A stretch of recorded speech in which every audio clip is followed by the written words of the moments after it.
Hello, welcome. This is Society of Fat Mermaids' first Mermaid Makeup Monday, and we are here today with Yl'luria the Crystalline Siren.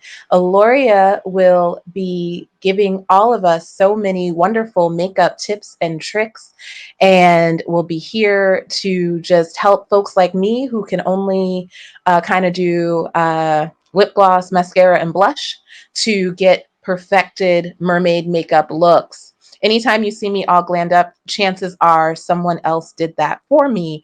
And as I personally am learning here in quarantine, it's kind of hard to get your makeup done if you're social distancing.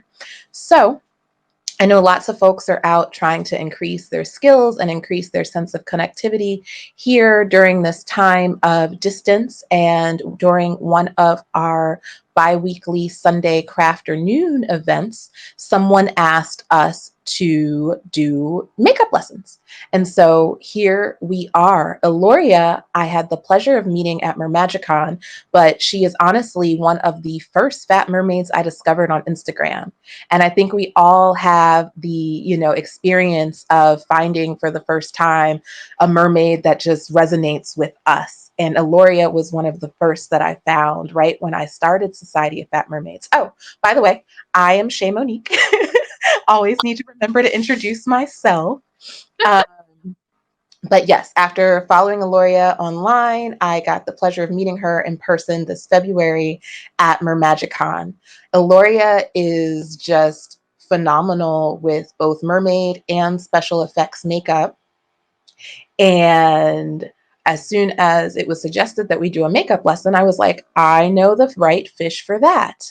Yl'luria has been mermaiding for the past 6 years and I believe is based in Oregon and will be teaching us all sorts of fun stuff that is very beginner friendly and also wants to make sure to show us different ways to use techniques or makeup we already have.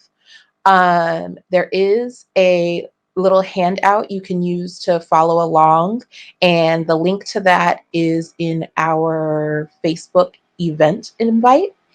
And once I get Yl'luria on and am not, you know, focused on you all, I'll also see if I can put a link up in some note capacity. Now, I'm going to let you know that this is my first live stream. This is Society of Fat Mermaids' first live stream. And so, in terms of saying cool things like, I'm going to just post that link, I'm going to fumble. Just letting you know, but I will try to get you that link. I'm going to bring Yl'luria on. I'm going to glamorously put my headphones back on because they slipped off. Um, Hi, Yl'luria. Welcome. Hello, everyone. Oh my gosh, this is so cool. Shay, I didn't know that about me being one of the first people that you found on Instagram. That's pretty freaking amazing. I Wow, I'm too. a flutter. Hello, everyone. My name is Yl'luria. If you can't say it, that's okay. You can call me Lily. That's perfectly fine too. I've been doing mermaiding for around 6 years or so. Been finagling with makeup for significantly longer than that. But before mermaiding, it was just off and on here and there for fun. Since mermaiding, I've been doing makeup pretty regularly for all my events and stuff and for fun with the crowd that I run in now. So it's it's been kind of magnified in my in my life at this point. So it's been an amazing ride. And I'm mostly self taught, but I am here to help you with anything that you might need. So if you have any questions while we're going through all this, please ask Shay.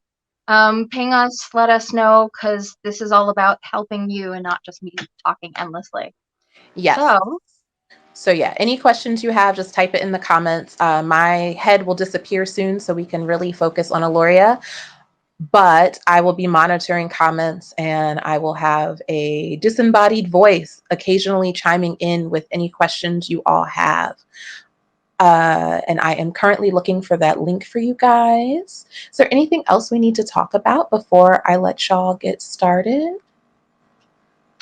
there is one thing I just want to briefly mention. So, the reason why I am barefaced, I would normally not be online looking as I do. But I think that's something that Shay and I both wanted to encourage, that there's no shame in bearing your real self and bearing your real skin. Flawed, I call these my constellations. I know that Guard Girl calls them her face demons, but I wanted something that didn't make me hate them. You know, they're just the stars, my stardust coming to the surface. So, you know, it's okay to not be polished and perfect all the time. And I hope that encourages people a little. Okay, I just posted the PDF link. Well, it's slowly uploading in the comments. And we have our first question in from Amethyst, who asked, and they are asking for a friend. And Amethyst asks, what happens if you drop a palette and one of the shades shatters? Is there a way to press it back together? Asking for a friend. Now, I'm curious, Shay, have you ever done this? Do you know the answer to this one? I have never done this. I am so basic with my makeup. It's funny how often people see me fully done up because I'm totally lost. So even though I'm not going to be following along in terms of doing makeup, I've got a cute little Merkitty notebook that a friend gave me, and I've got my little pin, and I will be trying to monitor comments and also taking notes. So no, I do not know the answer. I may have broken one of my mother's palettes as a kid. That might have happened, but I've never tried to figure out whether or not I could press it back together. Well, the answer is yes, absolutely. You can fix little individual pots of eyeshadow all the way up to like those big honkin' things of blush. Those, unless it's something like this, like my little highlighter that's got different ones in different sections, that's a lot harder to fix. But absolutely you can. So what you do is you just mash it up in the pan, mash it as finely as possible with like a spoon, or if you have one of those little jewelry hammers, something small that you can, or even the back of a fork, and just mash it into as fine a dust as you possibly can. Then add a couple drops of rubbing alcohol, believe it or not. Hmm.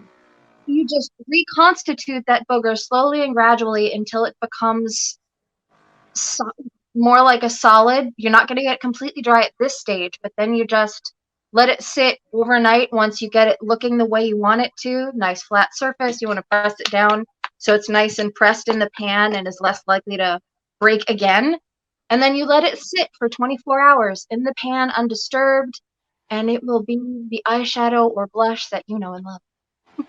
Awesome.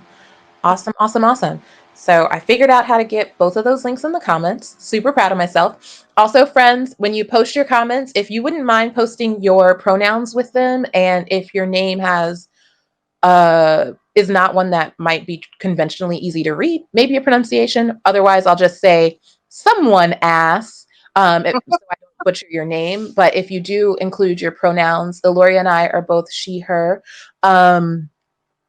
So that way I don't accidentally misgender anyone when I read out their comment.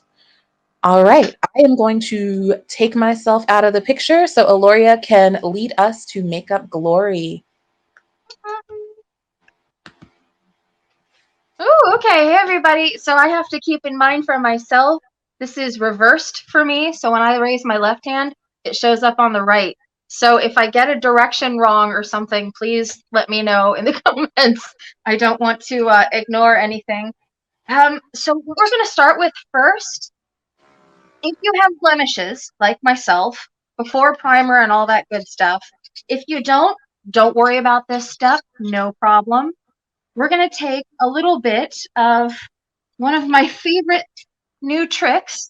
I got this from Nikki, not Nikki Tutorials, Nikia Joy on YouTube. And if you have any blemishes, especially if you want this to last all day, if your makeup, you're going to be wearing it for hours and hours on end. Try to position myself in the center here. You take your eye primer. Especially if it's a long-lasting one, if it's a little bit sticky, I use the NYX Proof It, which is a waterproofing primer. The other one I tend to use is the CoverGirl, the sport one, and as you can see, I have used it so much, there's no label left on it. And all you do, both to me and to you. You take your eye primer and dab it on those little spots. You want to make sure there's extra coverage on.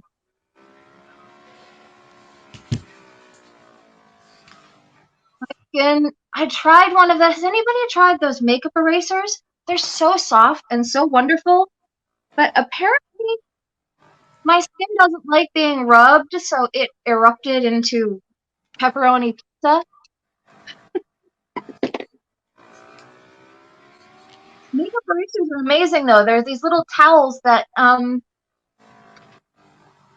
they clean off your makeup without any soap, without any chemicals. It's just a microfiber towel, Ooh, and they're miraculous. that sounds awesome. Mm-hmm.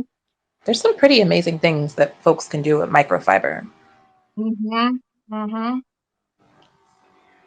Just make sure you've got enough primer on there to cover the whole blemish, but you don't want to slap it on. You're not putting on coverage at this stage. And then you want to dab it with your finger so you get it flat and nice and smoothed on there. And then you take your concealer of choice. I'm using the Jouer Full Coverage Concealer. And you want your concealer for this part, if you are doing this step, to be the same color as your skin. I know a lot of concealers right now are used for brightening and highlighting and all that stuff, but you don't want to highlight your blemish. You just want to make it blend in. So take concealer and dab it on any spots that you put that primer on. Might put one right there. And then using your fingers, because your fingers are one of the things that will match the texture of your skin. Like a lot of people are really big on brushes, but even people who are really big on brushes say that for this part, the finger is the best because it will get all those places and blemishes that either a brush can't get to or that the brush will take product away from. It will like rub your concealer away. Yeah. So your finger will blend it in, and if you have more than one, don't do like I did and almost forget. Remember all the places. And look it right there. How much better is that? I see no constellations. No constellations, exactly. So this way, if you want to go lighter coverage with your foundation, you can.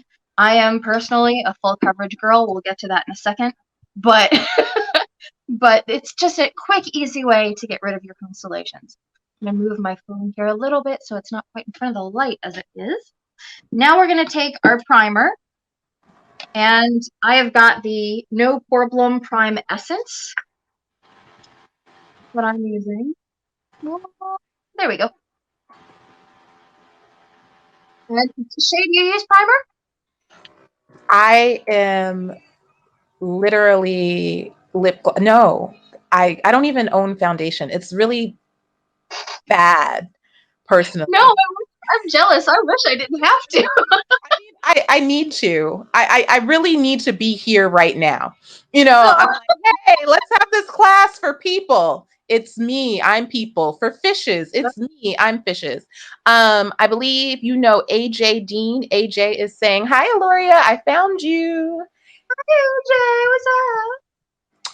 And Erica Beller is wondering if you're putting on makeup for underwater, does everything need to be waterproof? Now, I know we're going to do a class probably in about 3 weeks that's specifically on waterproof makeup, but I think you could answer the question as well. You want everything to be either waterproof, but that's really hard to come by. Even in the high-end stuff, waterproof is, most people are like, oh, what do I need waterproof makeup for? The rest of the mermaid community are like, hello.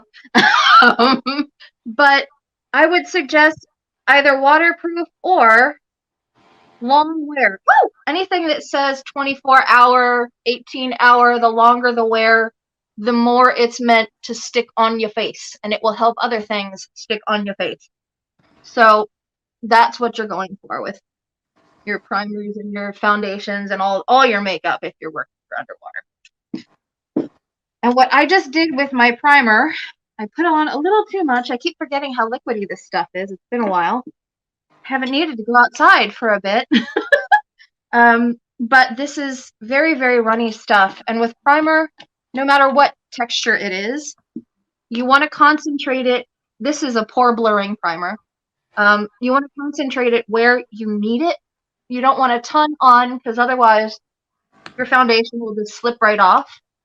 And if you followed along with the last step, you want to make sure that you put it not where you just put all your stuff on. You want to put it around your blemishes if you had any, if you just did that last step, so that you don't risk pulling all the work off that you just did. If it is not a blurring primer, then you don't have to worry as much. You can put all over your whole face. But blurring primers, for those who aren't familiar, are to cover up your pores, usually, or any wrinkles, any fine lines, anything. They just help blur out your skin and give you that more filtered look. Does that make sense? So like literally like if you put on like an Instagram filter? Yeah, Okay. yeah. Or And like it's a kind of cool. Snapchat filter? Okay. It's Okay. kind of cool. My favorite stuff. I got this from BoxyCharm, and now I'm addicted, and I have to go into the BoxyCharm groups to get more. This is the Cover FX blurring primer. It legit works. Like you put it on, and you're like, "Where did my skin go? There's no texture. How did that happen?" So That's I love this. BoxyCharm. Say that one more time. I'm going to add it to the comments because AJ just asked what brand is good. So you said it's the BoxyCharm? The brand itself is Cover FX. Cover XX. Okay. Cover FX. I got it in BoxyCharm. And for those of you on a budget like me, I can't afford $60 foundations and $40 eyeliners and stuff. If you are digging makeup but on a budget, things like Ipsy Plus, BoxyCharm, makeup subscription. Boy, can my face work today? Makeup subscription boxes are a great way to get makeup, try new stuff out, see what works for you, see what doesn't, without going to the Sephora and spending $60 on a foundation that you may not like or may not. And speaking of, gonna get into foundation.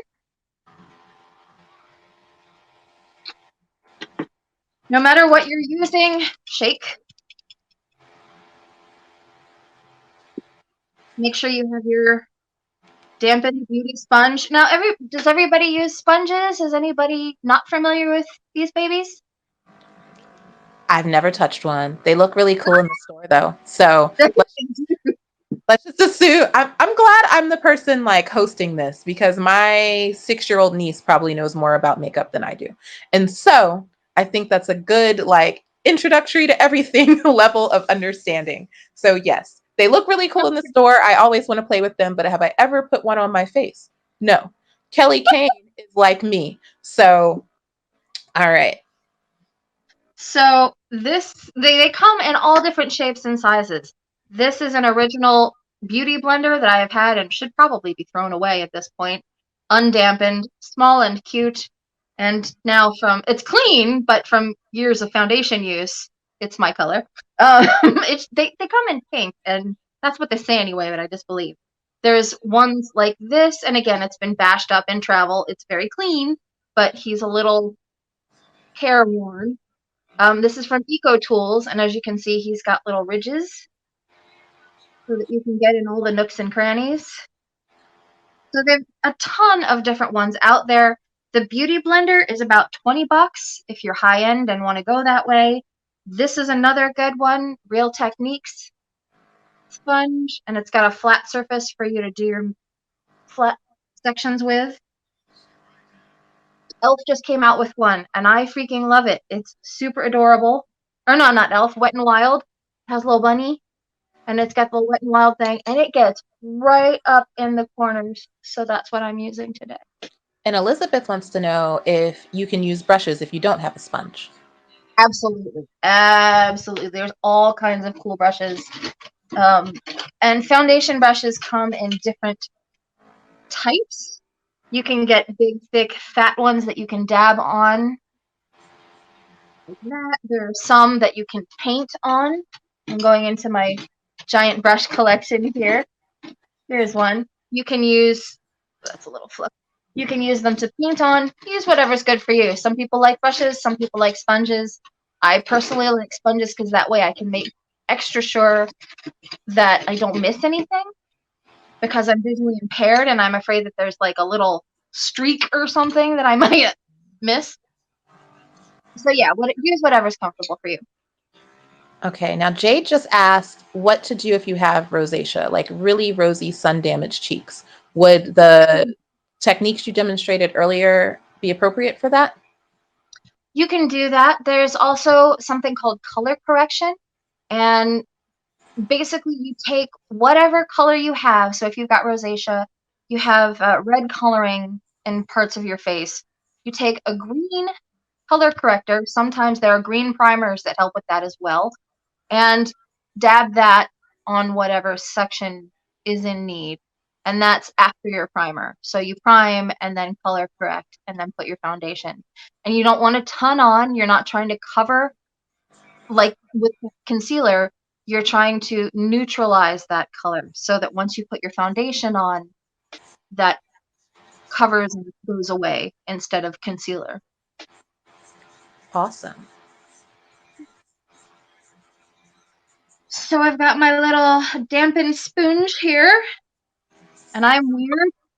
Everyone loves these pumps, and I mean, I think they're cool, but I feel like they're really messy.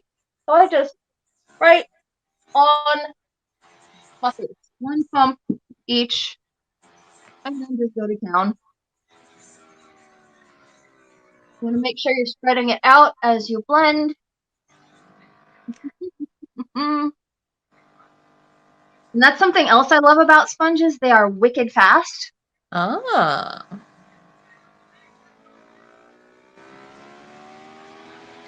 So yeah. Amethyst says that she doesn't use sponges and would like to learn how. So this is perfect. Kelly says she's at about my same level of we could stand to learn a lot about makeup. And Erica and Jade both say that they are makeup newbies. So Welcome, welcome. thank you. See, now, a part of my learning to use foundation, I've struggled with skin issues my whole life. My first foundation was in high school. Does anybody remember the Aqua Minerals by Covergirl? The little blue compacts that everybody had for a while back in the 90s? Yeah, that was me.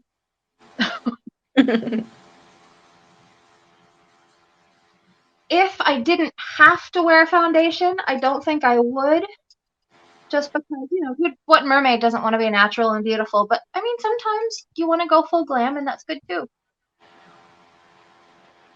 When you're using your sponge, you want to make sure you get your ears, as weird as it feels, up into your hairline. Don't forget the sides and underside of your nose, the little crevice either side of your nose.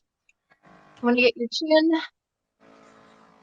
and down the underside of your chin, and a little even if you want on your neck, just to blend it in. You don't want that kabuki mask effect. You ever see a lady out at the store and she's got foundation to here, and then you can see the other color. You just gotta blend.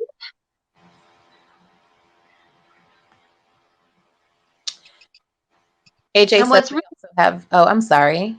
I was just reading comments off to you, just saying that AJ also has rosacea, so this is super helpful. And Jade and their girlfriend are both watching and hoping to learn to be able to do each other's makeup. So really enjoying it. And then let's see, Teresa, you asked if there's a link. I will type one in the comments, but it's right on our Facebook page, so you shouldn't have to join, but I will type that link right in. All right, back on you, Yl'luria. I was just going to say, it's really nice to have friends with you sometimes when you're doing your makeup and you forget a spot. So we've got Shay here to be like, girl, you missed that jaw, or whatever. And I tend to go over it obsessively, but you don't want to go over it too much because you're taking away coverage. Every time you put your sponge down, not only are you blending, but what is a sponge?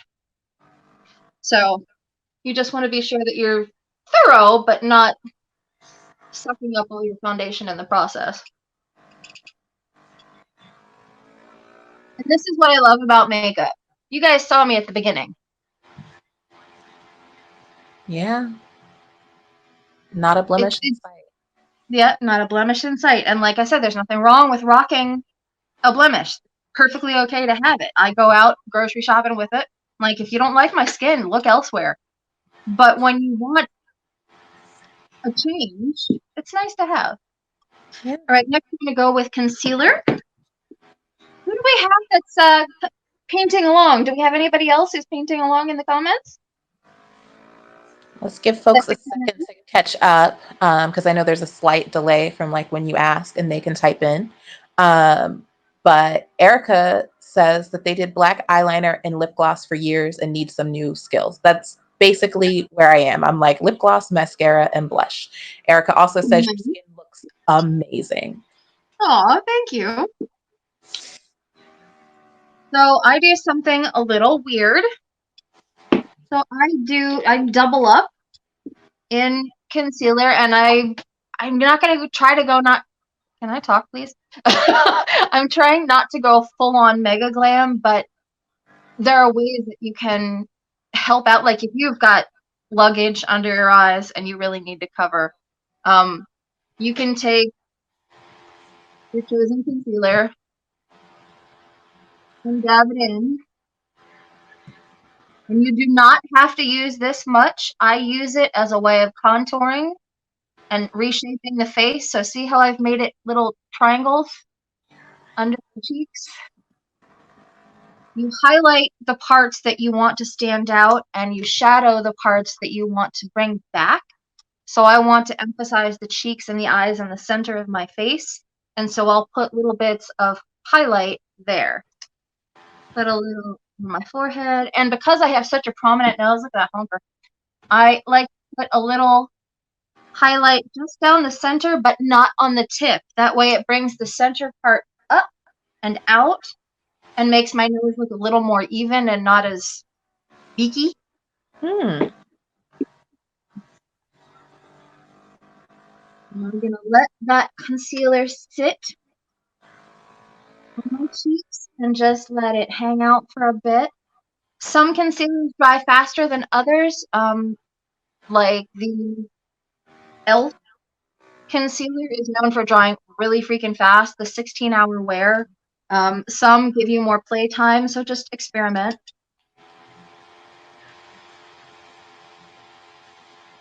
Another technique I learned online, before I did all of the YouTube tutorials and stuff, I used to watch all of those.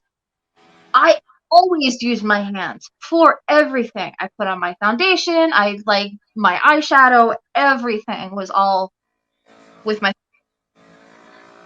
I started watching YouTube tutorials and everybody was brush, brush, brush, brush, brush, brush, brush, brush, brush, and so I got more into brushes.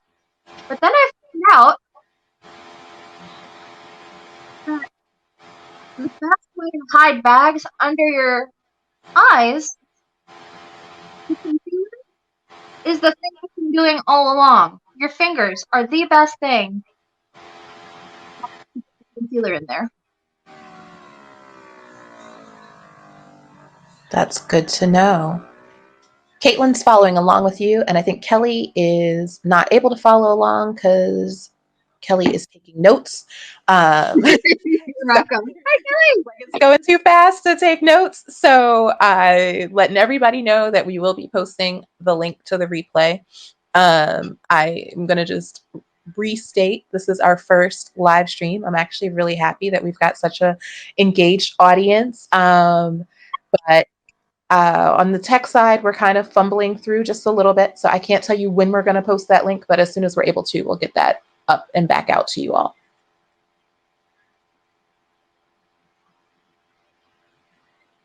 So for anybody else watching right now, I just added a little bit more in a lighter shade to the inner corners right under my eyes because those bags were still showing up. And I'm going to dab it with my fingers.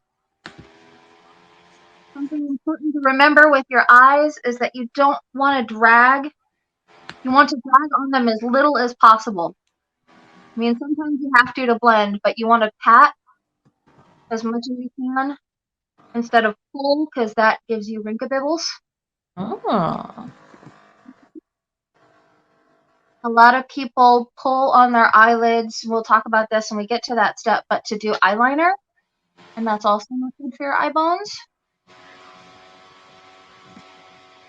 I put a little concealer on my upper lip, and again, that's to balance out the nose. You think about it this way, if these parts and these parts are bright, this part kind of recedes a little. Does that make sense? Yes. Now we're going to go straight into our powder. I realize I should probably hurry this up so this isn't a 3-hour thing. How's your computer holding up, Shay? My computer is doing great. So yes, Yl'luria knows that upstairs I have a better background, but downstairs I have stronger Wi-Fi. So I'm downstairs so we can all hang in there. And I think we're doing good with pacing. Erica says we're doing awesome. You guys can let us know because I know we have to hit that balance between being able to take notes, which it seems like a lot of people are doing, and also not being here all night long. So I think we're kind of at the sweet spot. It feels good, but please comment and let us know. I just posted another link to the face chart and I'm going to post, I think I just posted the PDF. I'm going to post the doc version as well. And AJ just sent us a thank you. Thank you, AJ. Thank you all for being here. Very much. Thank you, guys. Really appreciate you. If anybody has questions, I made that PDF, that document by hand. So if you have any questions, if you don't understand a thing, if you need clarification, please feel free to ping me. The art in there is even mine. I wanted to decorate it with mermaids and fluffy mermaids, so art up in there as well. What I'm doing right now, some might consider it baking, but for me, it's less baking and more setting. My skin absorbs powder. I don't know why, but with your concealer, you pat it to make sure that it's nice and dry, nice and smooth. The thing that you want to do before you put any powder on is make sure it's nice and smooth and you get all the creases out. And once you put powder on, you are setting that concealer. And the last thing you want is to set a crease into it. It's like holding a sheet and pressing it flat and then sitting on the sheet and then wondering why it has a wrinkle when you unfold the sheet because you press that wrinkle into the sheet. That makes so much sense. AJ is wondering what theme we're doing tonight. Oh, we don't have a specific theme aside from mermaids. We're doing lavenders, golds, and greens. I'm challenging myself to do colors I don't normally do since I always tend to do blue and silver. What about you guys? Are you doing the same colors? Let's see what folks chime in with. Right now, by the way, what I'm using, I've got a bit of translucent powder. That is the best thing to put. Or some people put, like, there is actual under eye powder that they make. But because of my skin issues, I love coverage, and I have a bit of Coty translucent extra coverage powder. And that's what I use for all the things.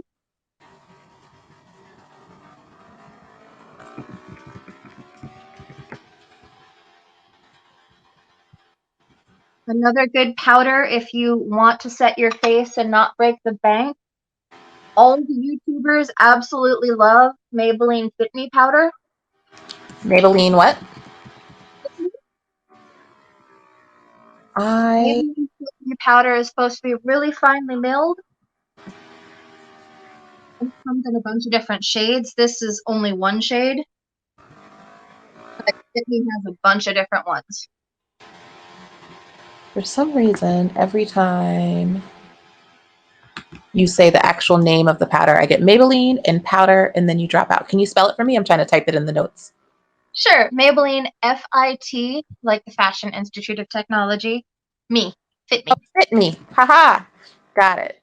And I think I totally spelled Maybelline wrong, but uh, she's not born with it. But you guys will know what I mean. Uh, so let's see. Jade would love to do reds and blacks sometimes, and purple, maybe gold. So purple and gold is what you said you're doing tonight. So that's awesome. And then Caitlin is planning on doing something pink based to go with a future whimsy tale.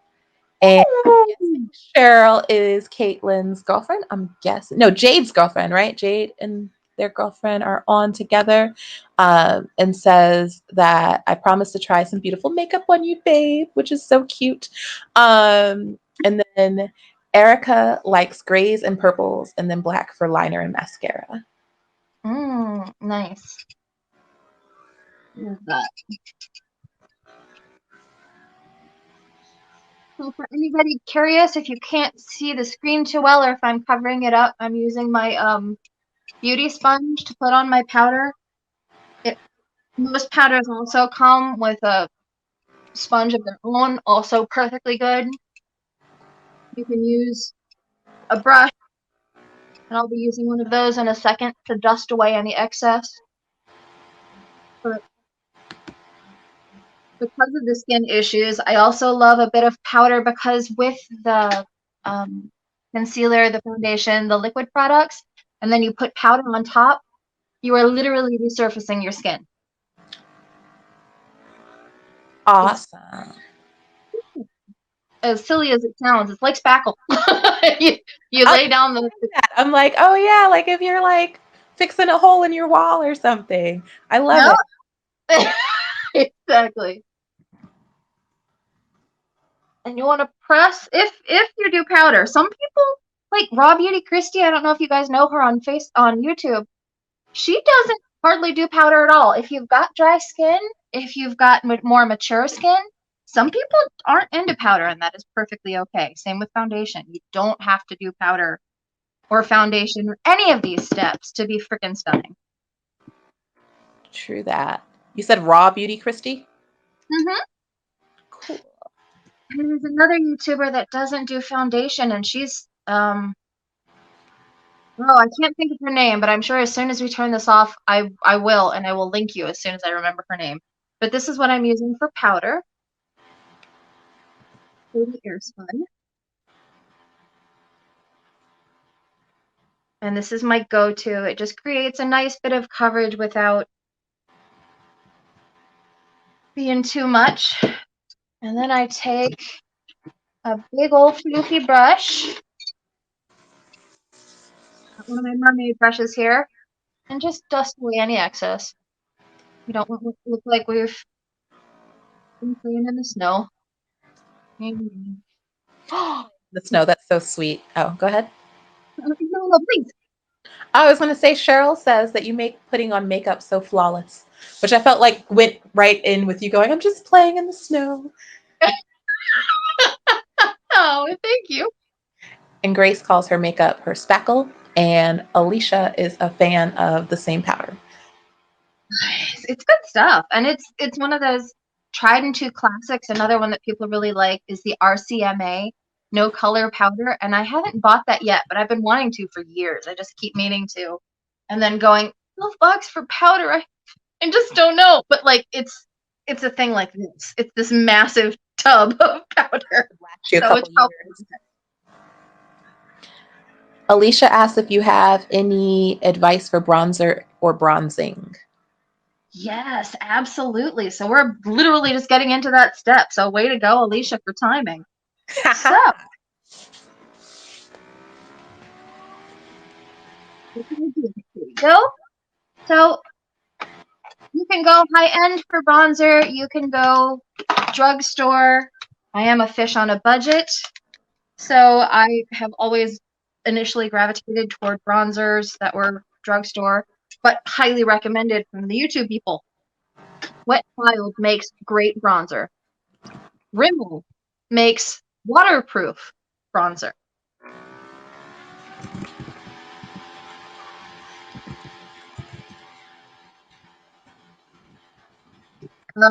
Oh, another, I just pulled it out.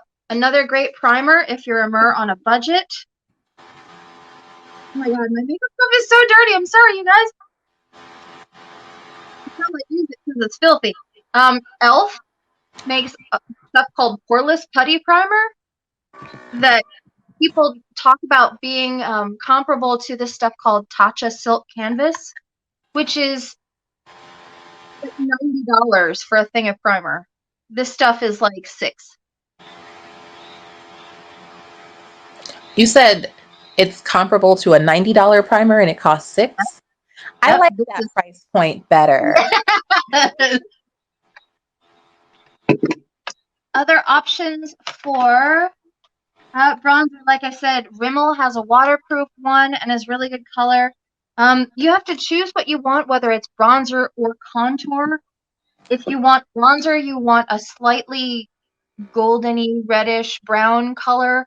If you want contour, you want a slightly grayish tone because contour mimics shadow and bright red shadows, unless you're on the face of the sun, not so much. So I use this palette that, again, I got from BoxyCharm. Too Faced. Naturals palette, it's called. And so we've got our bronzer and contour right here. What a pretty palette. I'm trying not to blind you guys here. So the bronzer and the contour are both in the same palette, but you have to pick which one you're using? So for this palette particularly, we've got highlights on this side, blushes in the middle, and bronzer and contour on the bottom. Got it. On the left side.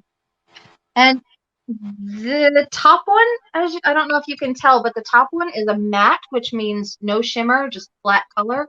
The bottom one has a little bit of color, making it a little bit shiny, which looks good on the cheeks if you want to blend it with your blush, or if you want that sun-kissed glow. But contour, you want to keep more matte, because again, shiny shadows is just weird and doesn't really make sense. I'm going to take a little of that bronzer on my angled brush.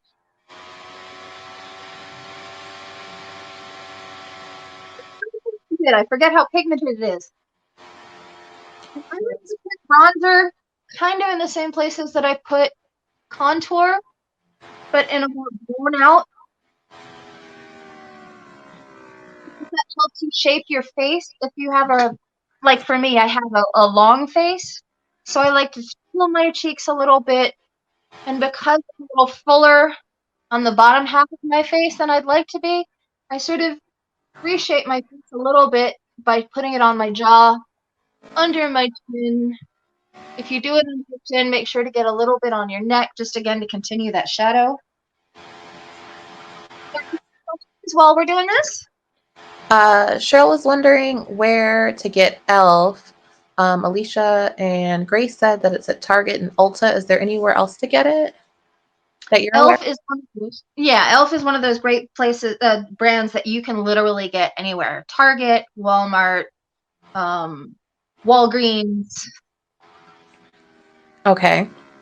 And as you're putting that primer on, as again, a person who like all these steps are amazing to me. It's like, what? This is all that goes on. And like, I know it because if someone does my makeup, they're like, I need an hour. And I'm like, an hour? Like again, eyeliner, mascara, blush, 5 minutes, I'm good to go. And I'm like, an hour. But as you're talking about kind of like changing kind of the appearance of your face,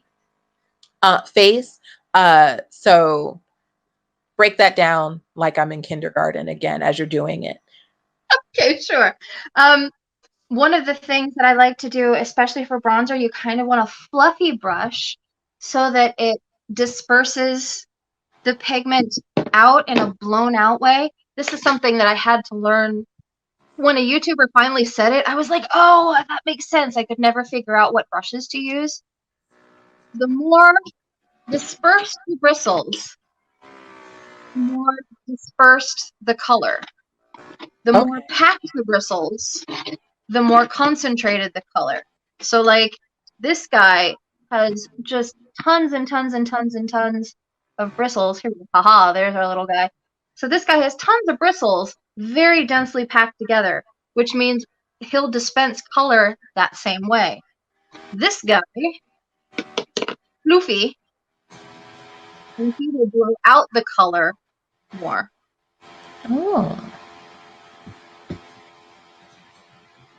And as far as bronzer goes, and reshaping the face,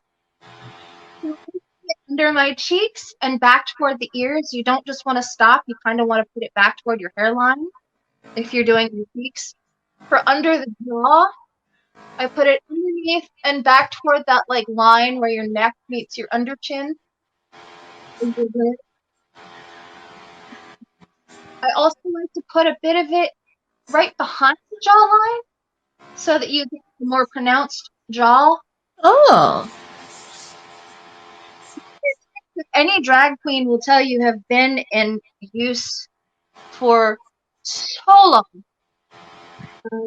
If you have a prominent forehead, like I like to joke, I don't have a forehead, I have a 5 head. Some people have a 10 head, it's all good. You can use bronzer and contour.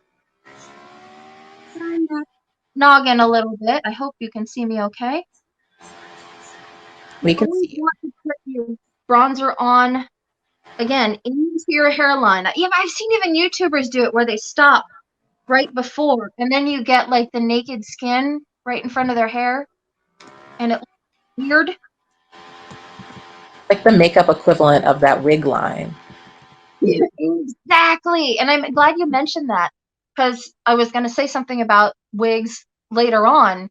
Same with wig. Even if you're wearing a wig, if you're doing bronzer and contour up on your head, still do it into your hairline because that wig cap may slip, that wig may slip, and you do not want the naked hairline just sitting out there. Hello. Do you have any questions about face shapes? Is there a specific face shape you're curious about, Shay? Not specifically. It was just you said something that felt so profound so quickly, and I'm like, wait. I'm in kindergarten. So I don't have a specific question about face shapes or anything like that. AJ is grateful for the forehead information because they say you can land a plane on theirs. Oh, And AJ has a heart-shaped face and wants it thinner. okay. Basically, it's good to have any arts background when it comes to makeup. So if you have any experience with that, you're basically playing with light and shadow. So when it comes to chiseling out any feature, you think about where the light falls on your face. If you want to highlight something and make it a little brighter.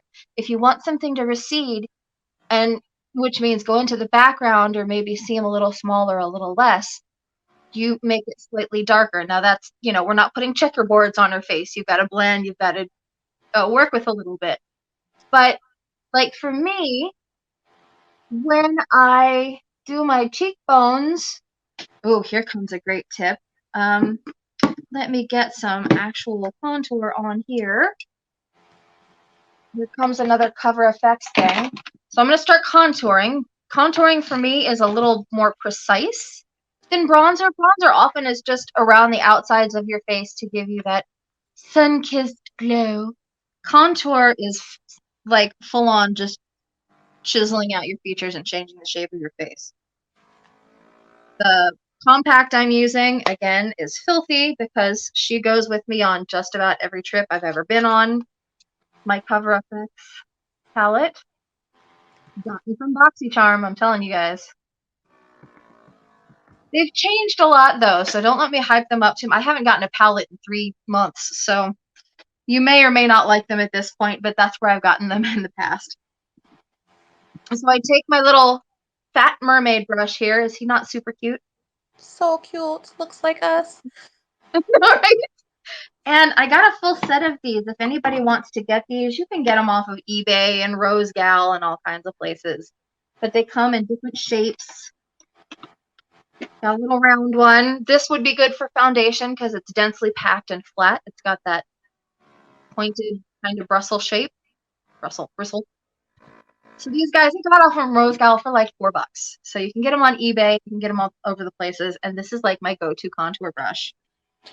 And Kelly has questions about the motions of the brush. And maybe that's different depending on what you're applying. But, oh, wow. So with contour, I learned a thing from Nikki Tutorials a while back. You want to not just, a lot of people start at the hairline and move forward, which is the basic motion, but placement. You don't necessarily put it right under the cheekbone. If you want to lift your face, you actually want to put a hair on the cheek, just under, like that cheekbone goes out and round. Let's see, goes out and around. You want to put it just above that under spot, and then brush up, lift up, so that your features are lifted a little bit, and your cheekbones look higher than they already are. Oh. When I tried it, I was like, oh, she's a miracle worker. So I like to put a little contour on the outsides of my forehead to sort of even out my face shape. And I like this kind of brush because it's got a very distinct line. So I just start here and go wee underneath the jaw, and the other way, wee underneath the jaw, and then you blend. The ear again, the same thing. We did the bronzer to sort of emphasize that jawline.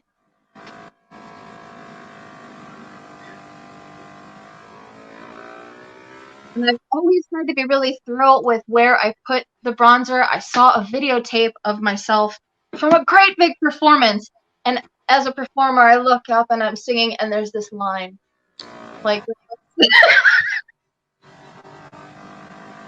now I'm real careful about blending.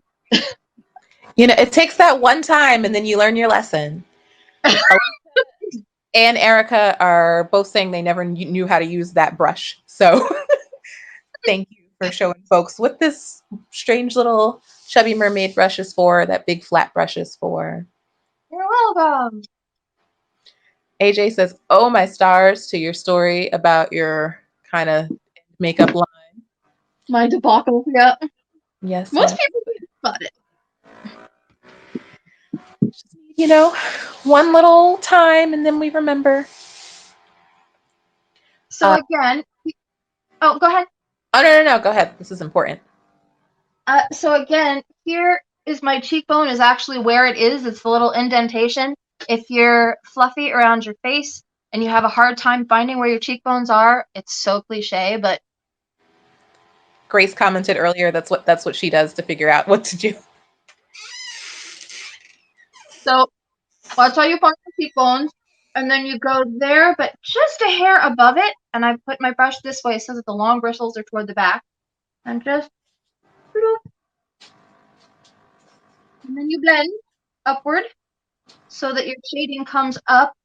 If you blend downward, again, that pulls your face down and gives you that older look. You want to look youthful, unless you're not, unless you're doing like an older age makeup, but usually you want to look. Your brush.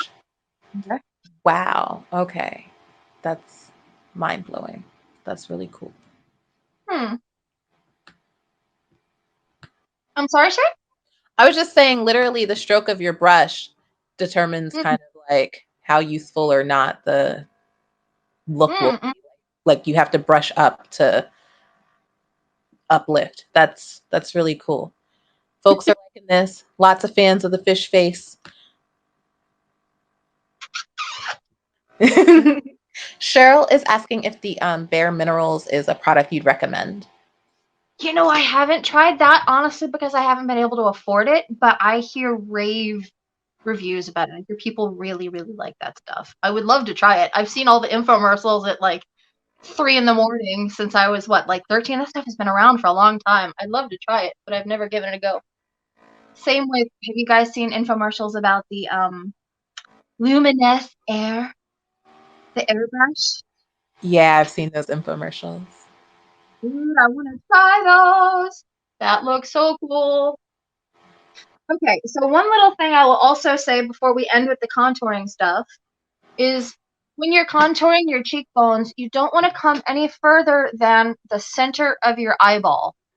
So when you contour, you come down and even stop like outside the outer side of your eye. But if you really want to come in, you can. You just don't want to come too close to the center of the face because then it's a little drag queen and you cut off and then you end up looking like you have divided cheeks. Which is not usually what you're going for. You're trying to show that you've got fabulous high cheekbones. So you lift your brush up and you generally want to stop it on the outer side of your eye. Another way I contour my face, for my face, it doesn't matter what anybody says on YouTube or even here. If you see somebody doing something and you try it out and it doesn't work for your face shape, it's okay because it's your face shape. My face contouring won't work for somebody with a round face, won't work for somebody with a heart face. So find what works for you. So for me, one little thing I do to contour my nose, and you can do this, apparently button noses are really, really popular. They have some psychological study where people gravitate, trust, and like people more who have a button nose. Huh. So I put a little bit of contour up underneath my nose bone, a tiny bit on the sides. I'm not trying to snatch my full nose and, look thinner because I've kind of got a long, slender nose to begin with. But for me, I put a little on the outsides. And then I take my brush just above, so the bulb of my nose is right here. So I take my brush and put it just above that, right, let's see if I can show you, right about here, right up under the nose bridge, to sort of create that shape, that button shape, and then of course it's much darker than I want it to be. So my Veramona stitch. And here's another tip that you will not find in YouTube. I have watched YouTube videos for ages. I've never seen this mentioned. Do you guys know what this is? No. There's a thing online called the Veramona color switch. Veramona color. And it's online for around $20. And I looked at it real close. And I found an Amazon dupe for $6. I got it. I pulled it out of the container. This is what you get. It comes in a little silver tin. And what you do with it, put the brush around, and that cleans your brush.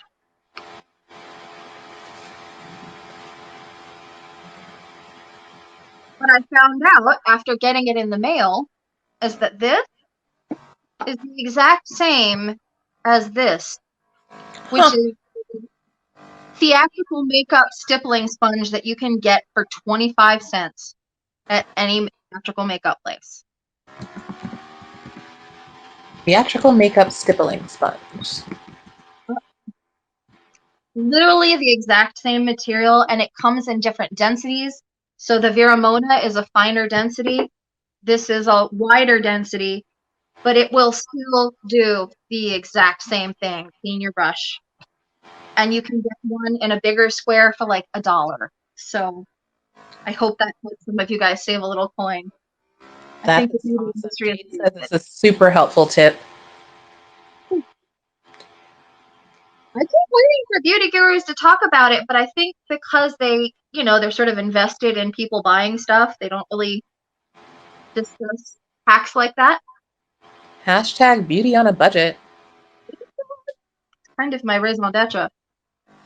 So what I'm doing with my clean sponge now is just blending those contours. You don't want to look like you got lines on your face, so you want to blend everything out. without getting too far onto your cheek. You just want to blend it down the sides of your nose if you've nose contoured. Go down the nose bone. Some people, to make their lips look fuller, do a little under here, right underneath their lower lip. Give it a bit of a pooch.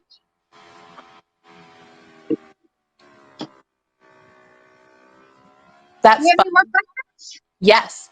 That sponge, can you wash it out and reuse it? Yes, absolutely. Okay. And I will send you guys the link to this. What's cool is you've got this side, and if that side gets dirty, just flip it over. Smart. And then AJ wants to know, I guess you guys live in the same area, what your local theater makeup store is. Hollywood Lights. Oh my gosh, I actually knew that. I'm so happy.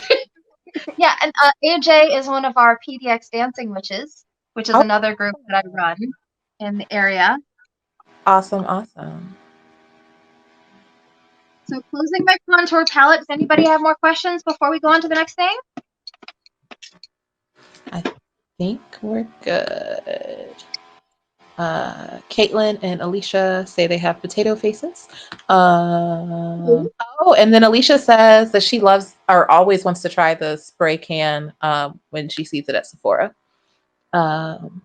Spray can. The makeup or the setting spray?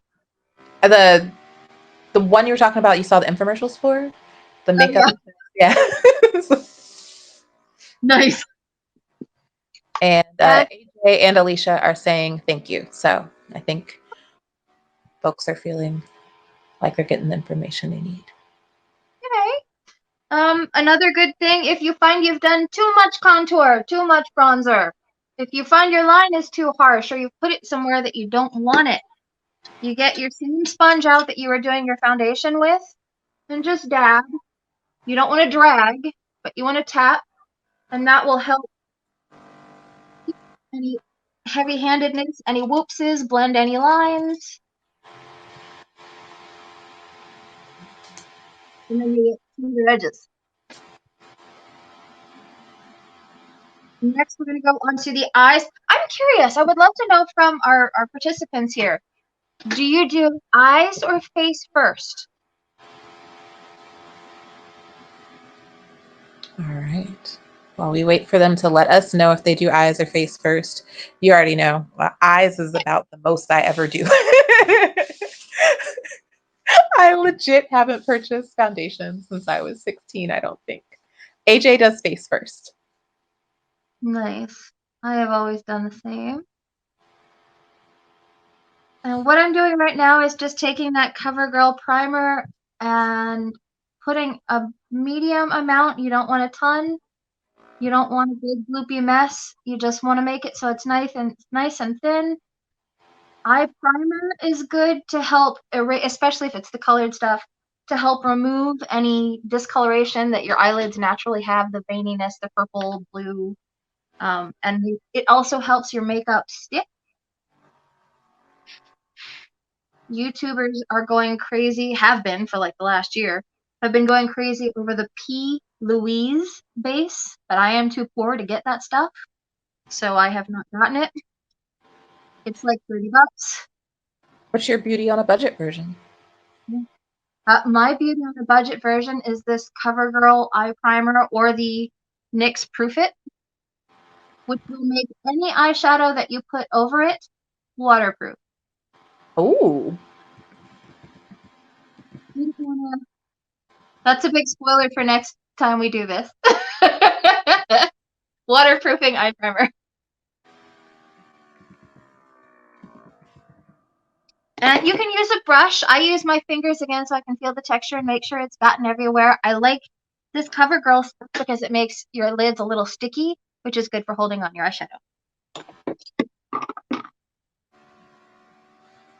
Kelly's kind of like me, lip gloss only, so very grateful for this information.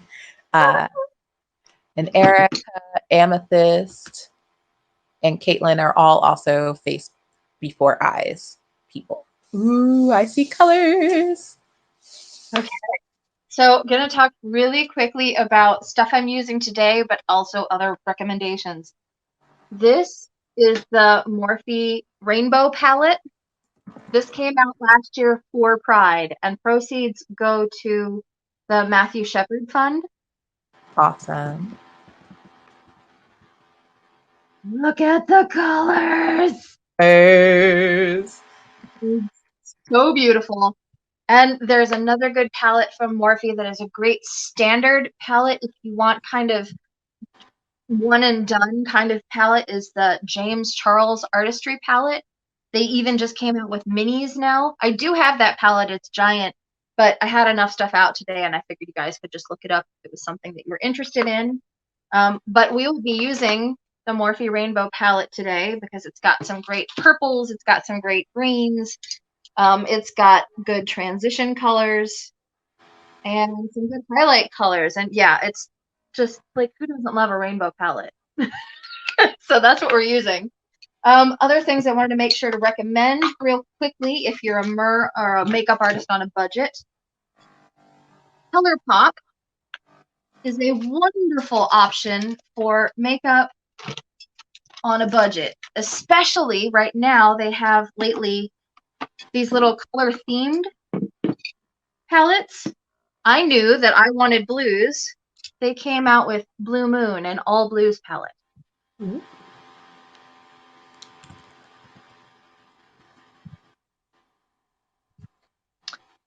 This little thing is, I believe, 15 bucks. It's got shimmers, it's got mattes. I also know one of our participants said she wants red and black. The person after my own heart, that's my jam, so I got the red palette. I'm gonna find what angle so you can see here. There we go. What's the name of the red palette? The red palette is Main Squeeze, so it's like strawberry themed. They have a strawberry shake version. They have a mint green one. They have a bunch of small guys like this in different color stories with different themes. Very cool. They're Amethyst really totally affordable has and great the quality. James Charles palette.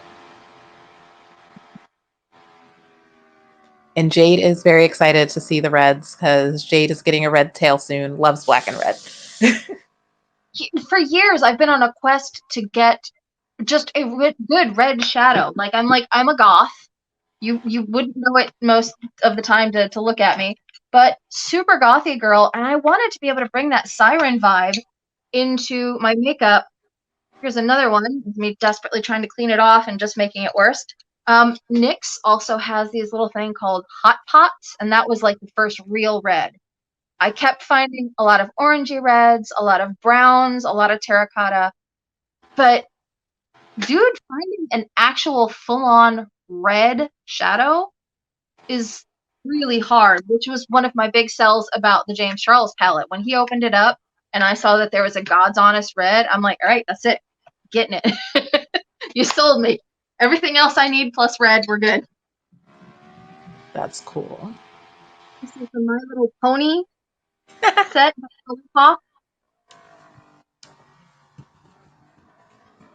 They're also awesome. Not only are their shadows pigmented and beautiful but affordable, they've got a Sailor Moon palette. They've got a Frozen palette, a Disney palette, and it's all licensed stuff from the original creators. So if you're got a certain fandom, they might have a palette for that. Oh, that's fun. Caitlin wants to know if the strawberry shake palette is pink.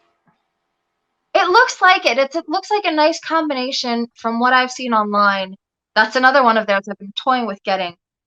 It's got reds and pinks in it.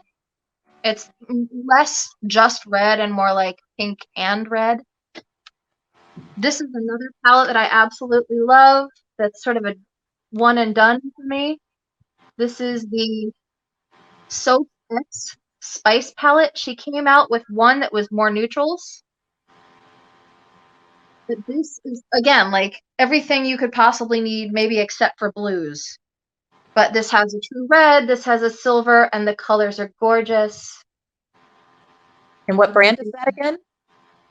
This is Revolution Beauty or Makeup Revolution. You can get this at Ulta or online at Ulta. It's a British company, and this is one of their collabs with a YouTuber, Sophie. This is her second palette, the Spice palette by Okay. Revolution Extra Spice. Soph Extra. X Extra Spice palette.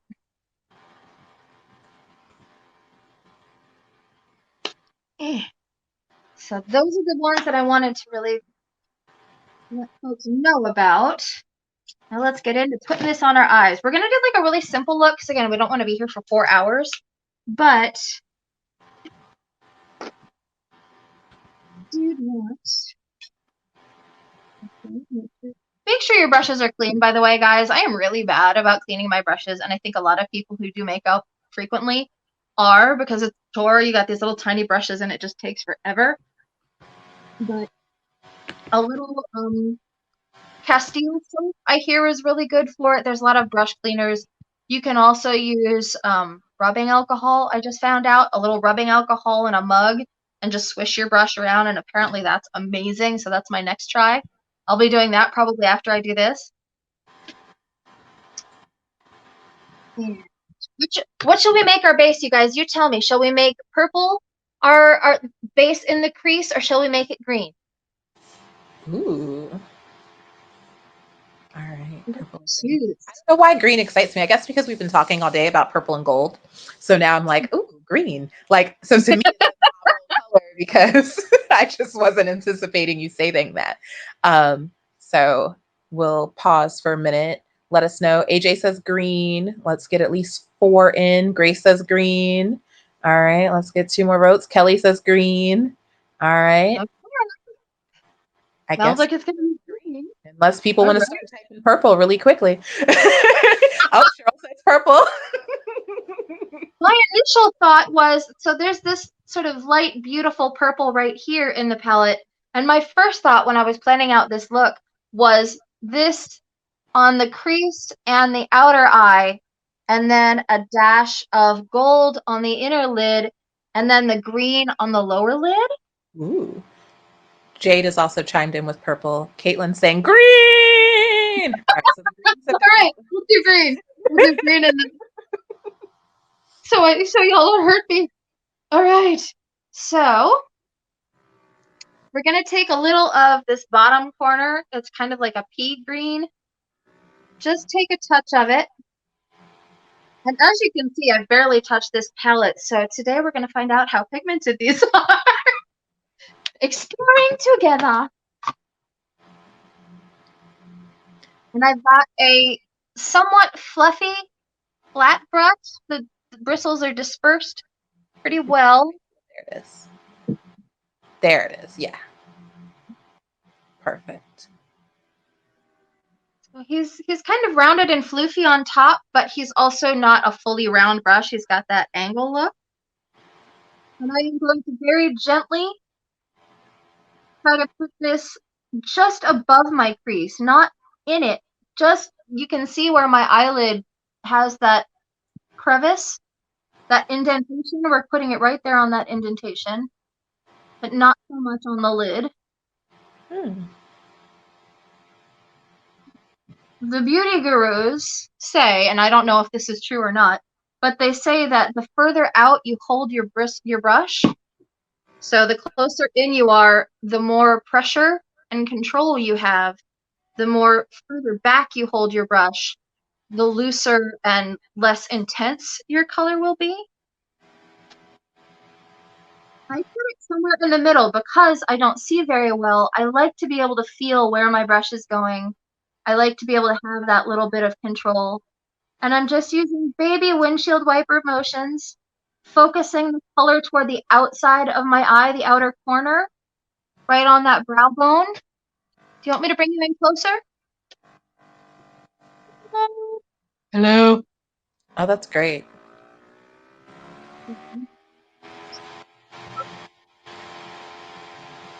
And then taking the brush sideways, so the bristles are going sideways into that crease.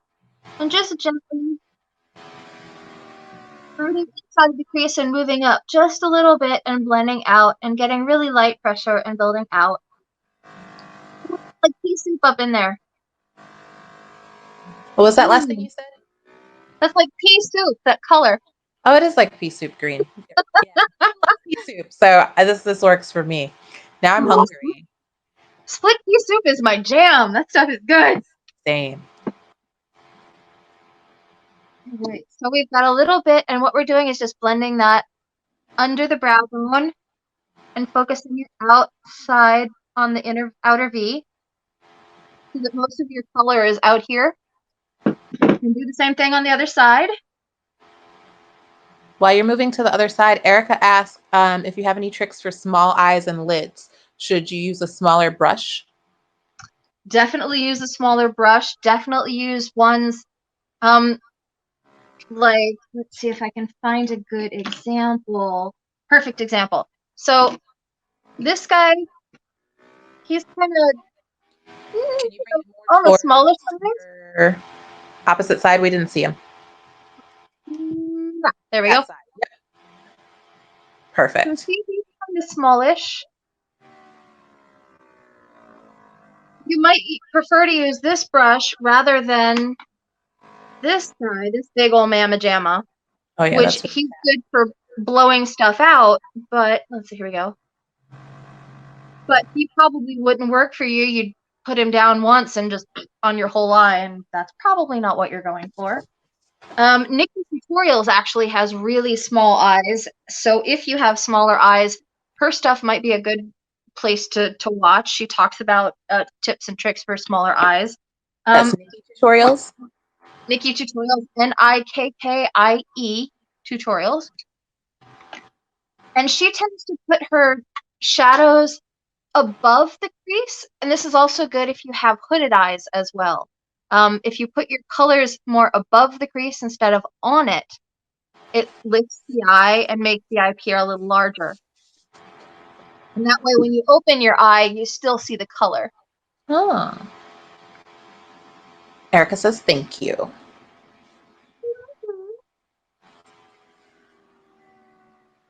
And I'm curious also in the comments, tell me, do you have a challenge side, a challenging eye, a challenging side? For me, putting anything on my right side is harder because the vision in my right eye is not as good. So, you know, the eyebrows become sisters and not twins. The eyeshadow may be a little on, on the right side. What about you? Do you guys have a side that's easier or more difficult?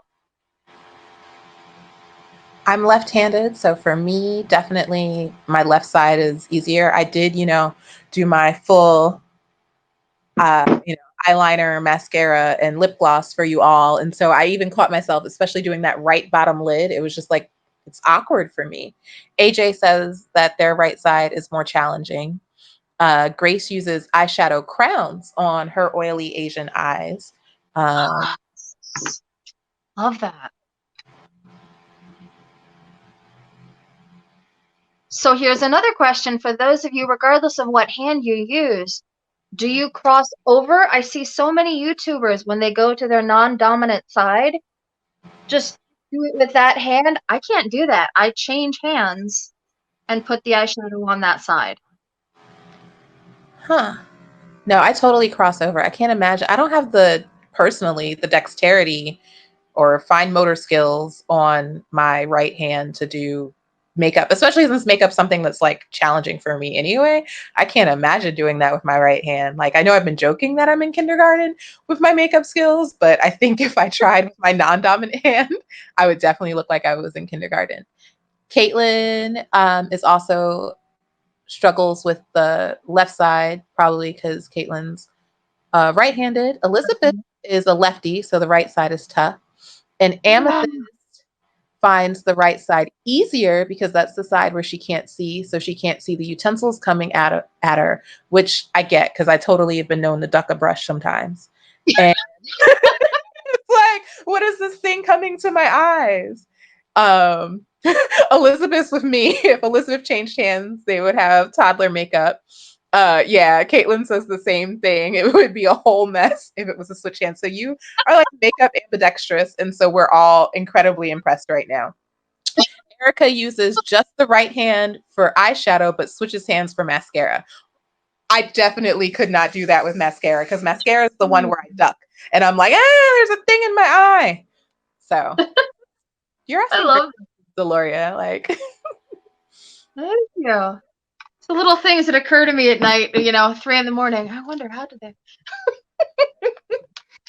All and right, so now I was just gonna thank everybody again for like commenting and keeping the conversation going because this would be a completely different live stream without all of you. So thank you for participating, not just watching but engaging. We're appreciative. yes.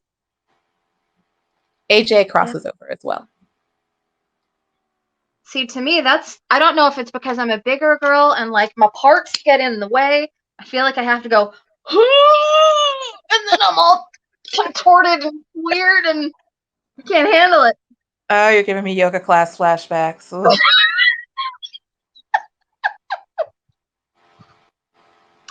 So when you put on that bit of color, another great little technique is getting either a different brush if you want to blow out your color, if you want to blend a little more, or just going in with your color switch or your theater sponge and cleaning off that brush and blending the edges a little, blowing them out.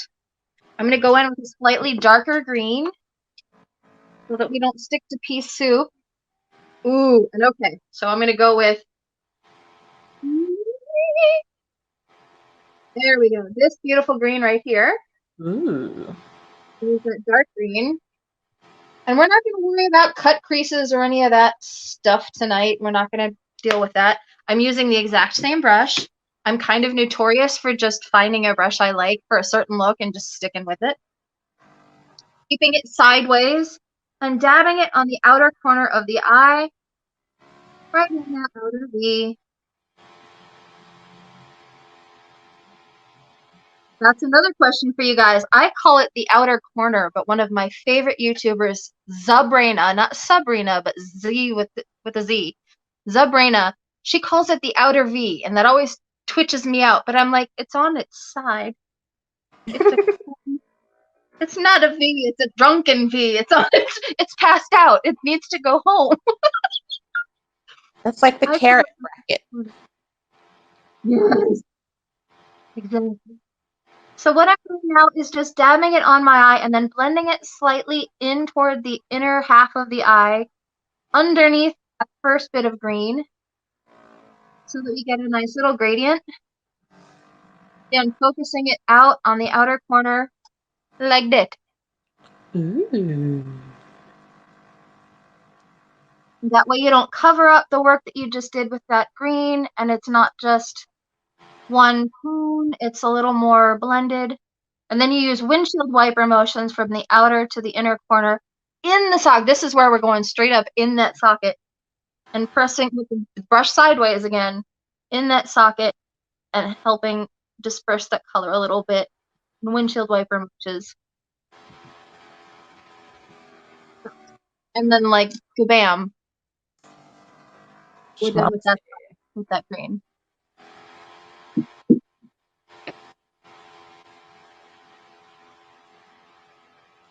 Grace is cracking up saying the crossover is hard because of the boob factor, and it totally is. It kind of makes me. Oh, it was just a completely irrelevant story. I said I struggled to learn how to play volleyball because of the boob factor and how my like 8th grade gym teacher wanted us to like have our hands positioned, and I'd be like, I can't put my hands that low, I have boobs. But I'm like, an adolescent kid, so I'm not comfortable being like, my boobs are in the way. It was very stressful. Yes, yes. And memorable, obviously. It's not completely irrelevant. Your stories are not irrelevant. Well, that was very relevant. Okay. AJ says things are looking really nice. He gives us a thumbs up. So doing the same thing on the other side, just concentrating it on that outer corner, putting it into the socket toward the top of the eye, in the crease, right in the crease area. On this side, see, here's my trouble eye. It always gets more color right in the center there than I want it to. I've got just starting to get a little older now, so I'm starting to get that crepiness. So there's one spot that likes to muddy and get more color on it than the rest. But it's all good. That's what we have concealer and blending for, so it doesn't matter. Oh, we have a kitty friend. Oh, well, yes. Hello, baby. This is Una. This is my little split apart. She's my little baby girl. She just turned 14. Wow.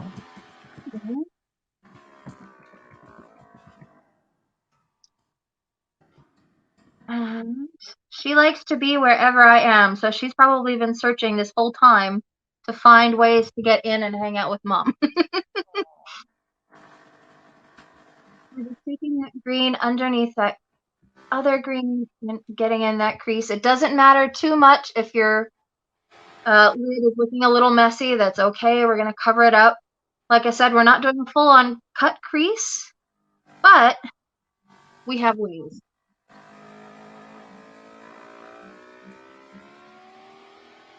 Folks are excited to meet Una. I'll see if I can get her. Look at those eyes.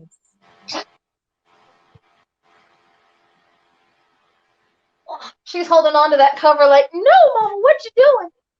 Oh, hello. She says, put me down, put me down. I just got comfortable, you barbarian.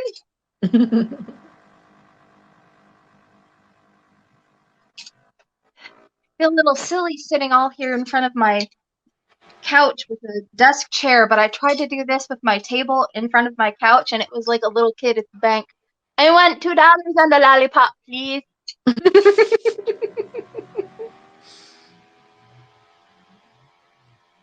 AJ says she's beautiful. Oh, thank you. My little gorgeous girl. I'm sorry, baby. Not you.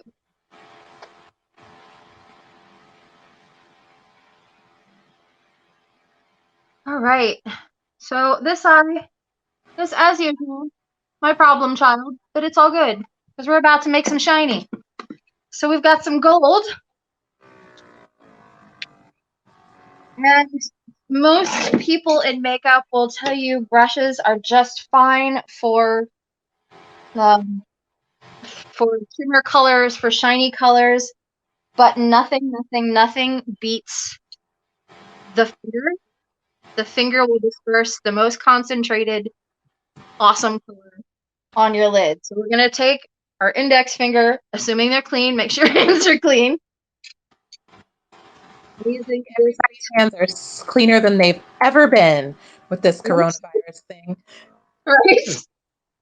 Just swirl it around this upper color. See how this guy works.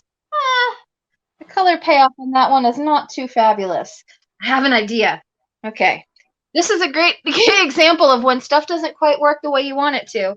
This, I'm pressing hard, I'm digging in, I'm not getting a ton. There you go. Here. We can give it a try. But the color payoff is not superb. So let's make it even and mess up the other eye. That's a joke, by the way. There are no mess ups in makeup. We're just adding a little bit here to make sure that whatever colors we have the same base. Then we're going to grab another palette. Let's check out that My Little Pony palette. There we go. So, this purple. Grace is psychic. Grace just typed in purple. Purple. We're going to take a little of that purple. Oh, yeah. Holy McMoly. Color pop to the rescue. And we're putting it on the center and inner corner of the lid toward the bridge of the nose, toward the inner corner of the eye, and smoothing it out. Now I have cat hair on my chin. Gee, I wonder why. I'm putting it right up to the top of the eyeball, butting up against the crease, but not over it. I don't want it to go up into that green. I don't know about you guys. I'm kind of feeling like Ursula like with the purple and the green. And Mardi Gras, right? True. Oh my God, true. Hi, B. B DeNova just joined us. Hi, B. Thank you for coming, B. So we can do that to the other side. Find our purple. And again, this is from the My Little Pony palette. I don't know if it's still available, but I'm sure there's somewhere on eBay that you can snag it. Something else that everyone should keep in mind, if you have makeup that's been around forever and ever on men, powder, eyeshadows, and stuff, it's like, unless it's obviously there's a weird smell or a strange texture or something, it's growing mold, whatever. But for the most part, powder, eyeshadow, powder blush, powder products don't go bad for quite some time. So you can keep your palettes for a good while and not be afraid of putting any funk on your face. Anything with liquid, creams, liquids, stuff like that, those things will go rancid, those things will go bad. And you want to be sure to throw them out when they start to smell funny, when they start to look strange, when they start to separate. Okay, so what are we thinking? We got the green and the purple. Looking good. Grace says you have siren vibes. Are you guys watching the third season of that show? I still haven't watched the second season. It's good. Yeah. Right. The last thing we're going to do real quick is take our gold. Let me speed this up a little bit.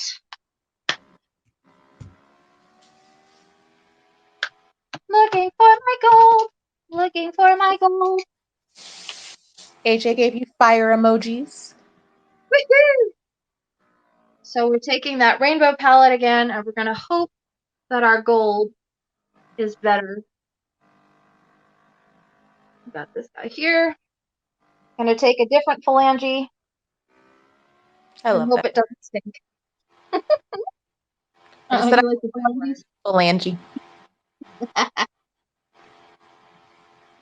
Not the greatest.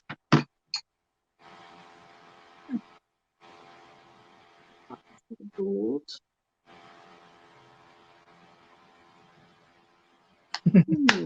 Caitlin saying shiny. Exactly.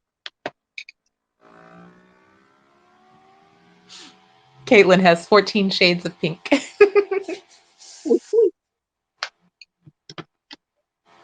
finding that this guy does not have the Morphe Rainbow Palette. The pressed glitters are not super amazing. Like, they look really pretty in the pan, but so far they don't come off very well. Like, maybe because they're so hard pressed, they don't actually come off Ooh, out I of have the a pan very question. well. Mm-hmm. I feel like sometimes when I've had that problem, I've like wet a shadow, so I feel like I get more of it and it comes on more densely. Is that a thing?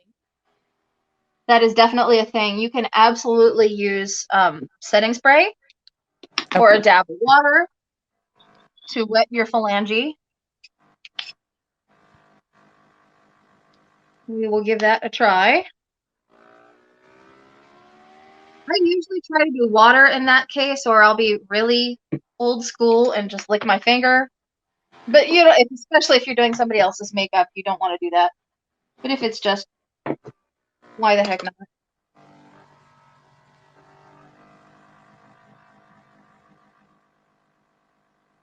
Eh, not great. But we've got a hint of it, and I think that's going to be good for on top of that purple anyway.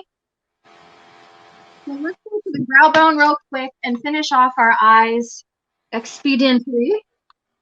I've got this little thing that I have had forever and ever. Amen. I don't even know what brand it is, but it's a roll-on eyeshadow. I've literally been using it for the 6 years that I've moved out here, and it still freaking works. Awesome. So, and it's the reason why I use it all the time is because it is the most convenient brow bone highlight. You take that just under your eyebrow, right there on your brow bone, and then you can take your finger or a brush. I just use my finger because it's quick and easy, and blend that booty out. Meld it with eyeshadow, and there you go. Huh. You might also make it my inner corner highlight. Highlighting your inner corner helps your eyes stand out and be a little brighter. So you put it right. You can put as much or as little. If you use a pencil brush, you get a more precise application. But I have really deep set inner corners, so I tend to highlight that whole little area. Just break, open up the eye. Do you see the difference between where I've done it and where I haven't? Yeah, B says, oh, wow. Yeah, it is a pretty dramatic difference. And it looked like a really subtle thing, but looking at it eye to eye, it is, wow. B is also wondering, no, AJ was wondering who makes the best glitter eyeshadows. You know, I am on the hunt. So I have always used the last 5 years now a company called North Star Glitters. And I met them at a Mythic Worlds convention where they had a booth, and I said, hey, I'm a mermaid performer. I have a YouTube channel. I would love to try out your stuff. And they sponsored me. They sent me a palette with a bunch of pressed shadows. I mean, a bunch of pressed glitters. They're waterproof and they're gorgeous. But the business unfortunately went out of business, and I've just run out of their stuff. Oh, So that's tragic. tell us in the comments if you know a good pressed glitter, especially if it's waterproof. Yeah, well, hopefully somebody knows something. Grace is expecting a fun TikTok later from you. Yes, ma'am. Elizabeth says this reminds her of working with colored pencils, going from darkest to lightest. Yes, definitely. And B says the smoky look is like the siren vibe, right? And I think that's what we're getting. Yeah. Mm-hmm. And speaking of Siren, Erica watched the first season and needs to get Hulu again to finish it. Right on Hulu. I don't have cable, so I forgot that it's also on Hulu. It's only on Hulu, right? No, it's on FX. Pop? No, what? I don't know. Freeform. It's on Freeform, yeah, and on Hulu, yeah.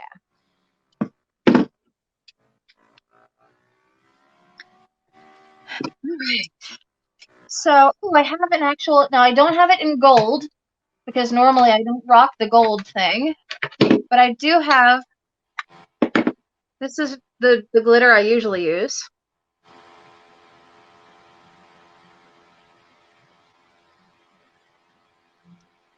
And they have big old cans of it, but look, I've been using it for years, so that's my what's left of my pan. Ooh, AJ says iconic British company has nice sparkly shadows. Oh, Iconic London? I think so. Nice. Nice. A lot of companies do, and I have others. Like there's a bunch of palettes in my bathroom where I store all my makeup that I have a bunch of gold, but I will take a picture for you guys of my setup right now, and I'm literally trapped at my makeup table. Otherwise, I would just go get a gold. But we can't really do that right now. Oh, but I get to show you another tip. So I just remembered. So this is an Ofra highlighter. I got this in one of my box things, not BoxyCharm. I think it was like from a Glamour magazine box. But if you need a color and you're not finding it, it doesn't matter if it's not an eyeshadow or if it's not a blush. I'm about to use highlighter, that sort of golden color and mix it with the pinky color. And oh look, we needed a gold. Oh, wow, that's gold. And it's mega gold. So yeah, we've got kind of a Mardi Gras vibe, gold and purple. It's maybe more gold than I wanted actually. But guess what? In makeup, there are no mistakes. You just roll with it. I discovered, I don't know about anybody else, those of you guys who do art, I have always drawn with ballpoint pen. So you draw a line that's not right, you turn it into something else. And I find that that might have helped me when it comes to makeup. If you make a mistake, you roll with it, do something else. Have you guys found that to be true? That's my MO for life in general. Um, Somebody said that, yeah, Elizabeth said that the way you put the makeup on going from darkest to lightest reminds them of working with colored pencils. I don't know if I read that out before, but when you said art, it made me think of that. AJ's like, facts. Yeah, just roll with it. Yep. So now that was 2 gold from what I was looking for, so I just add a little bit of the white highlighter in the center of my eye, or the corner of my eye, to sort of bring that lightness back. Much better. And then you blend. You want to make sure, I don't know, like my right crease, again, it's that problem eye. He likes Putty. With my little phalange, fix it.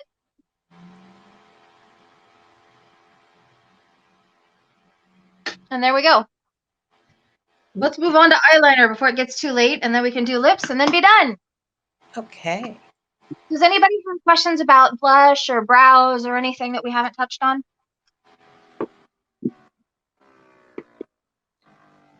I always end up using my lip product as my blush. So I felt a little validated when you used the bronzer as an eyeshadow. Um, but I don't have a specific question. I guess it must be the gothy background. Like, I don't tend to be a blush girl. Same with bronzer. Like, I had to force myself to even start trying it. I'm like, I want to be pale and death looking. Why do I want to be rosy? But I have found that I actually really enjoy it. Especially if you guys seen the blush across the nose. That look, it's a lot on TikTok. They do like the line of blush over the cheeks and a little dab across the nose. It is so cute.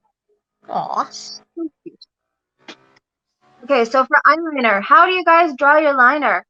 I start at the middle, against the eyelash base, and move to the edge. Then I gently flick out. Oh. And then I start to move in from there if I want a little further. I have never been one to go all the way in to the corner of the eye unless I'm doing like the full goth cat eye thing. Because that, I feel, closes off your eye. Huh.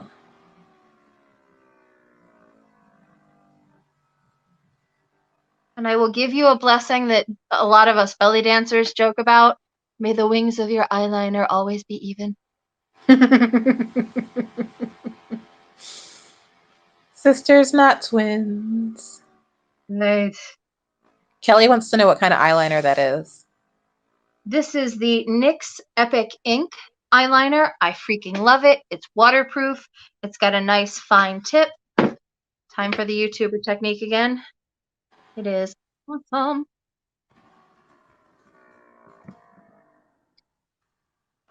Other good ones, Rimmel is another good one for a drugstore.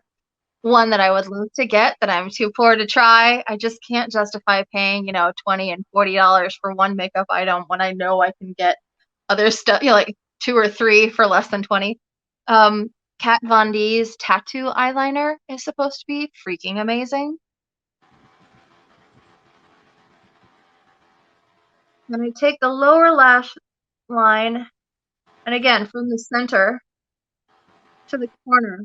And if you have trouble with doing a cat eye, if winging is really difficult for you, and I hear that's really common for a lot of people, you can bring your eyeliner from the top down to the corner, and then take your lower eyeliner, bring it to the corner of the eye, and continue that line just a little bit as you go down.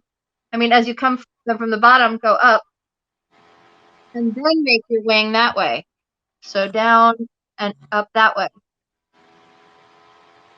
And then you take your liner and just fill it in.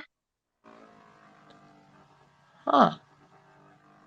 I'm doing a big dramatic wing since I've got, very light colors on the eyes, so I'm making a banger wing.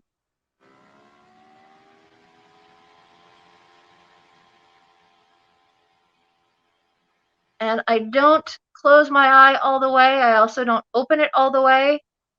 I want to see how that line looks when your eye is down as much as it is open.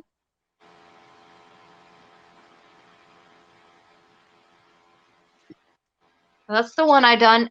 Some people do the waterline, and I have tried that before. I tend to use one of the smudgy pencils if I'm going to get way into my eye with the waterline. Another thing you can do if you want is tight line, is what they call when you go underneath your lashes in toward the eyeball, the underside of your lashes, and do your liner there. Now, when you say waterline, what do you mean? The waterline is thank you. I take for granted that a lot of people know that, and it took me forever to figure that out. The waterline is, I hope nobody's grossed out by eyeballs, but you got your eyeball, that bit of skin right before your lashes. Ah. That thing right there. Got it. And a lot of people put liner there. I don't tend to, because as a person with a visual impairment, I don't like getting the brush that, like, I could literally just put it on my eyeball. I'm not comfortable with that. But a lot of people do, and it looks amazeballs.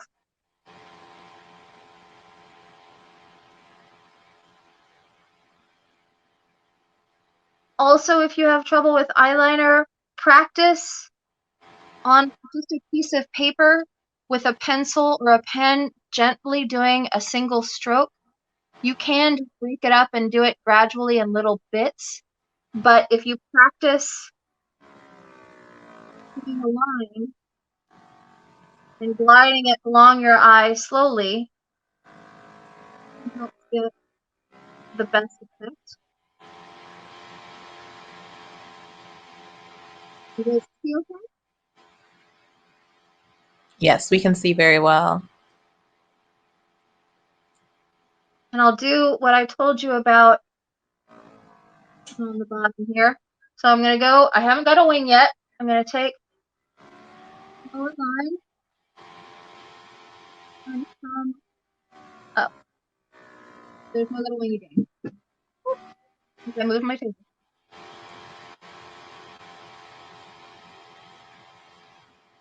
My right eye is my troubled eye, so I will try my best to connect that edge, but that is really hard for me to see.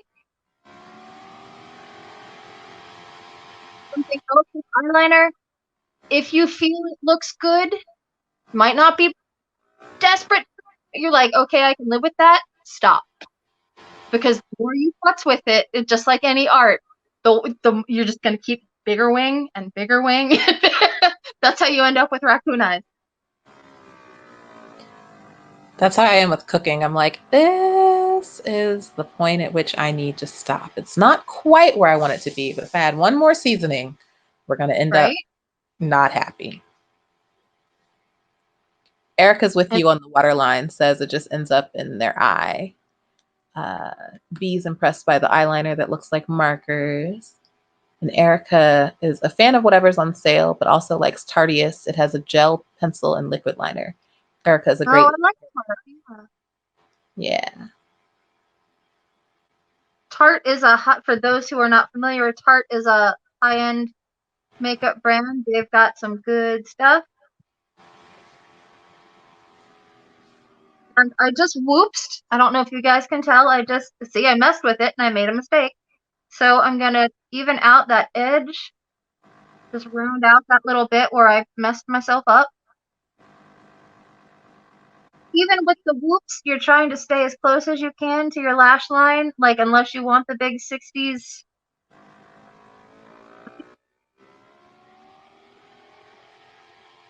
You know, the more you mess with it, the more dramatic the line looks. And I found something I'm curious about you guys. My worst eye, I see out of it worse, but my right hand is so adept at eyeliner. Like, I'm almost better at eyeliner with my offhand than I am with my good hand. I'm thinking you're unique with that one. Most of us said we cannot cross over or have to cross over, cannot switch hands. So I literally can't imagine switching hands with something as like delicate as eyeliner. Honestly, watching you switch hands might be the most amazing part of this whole process.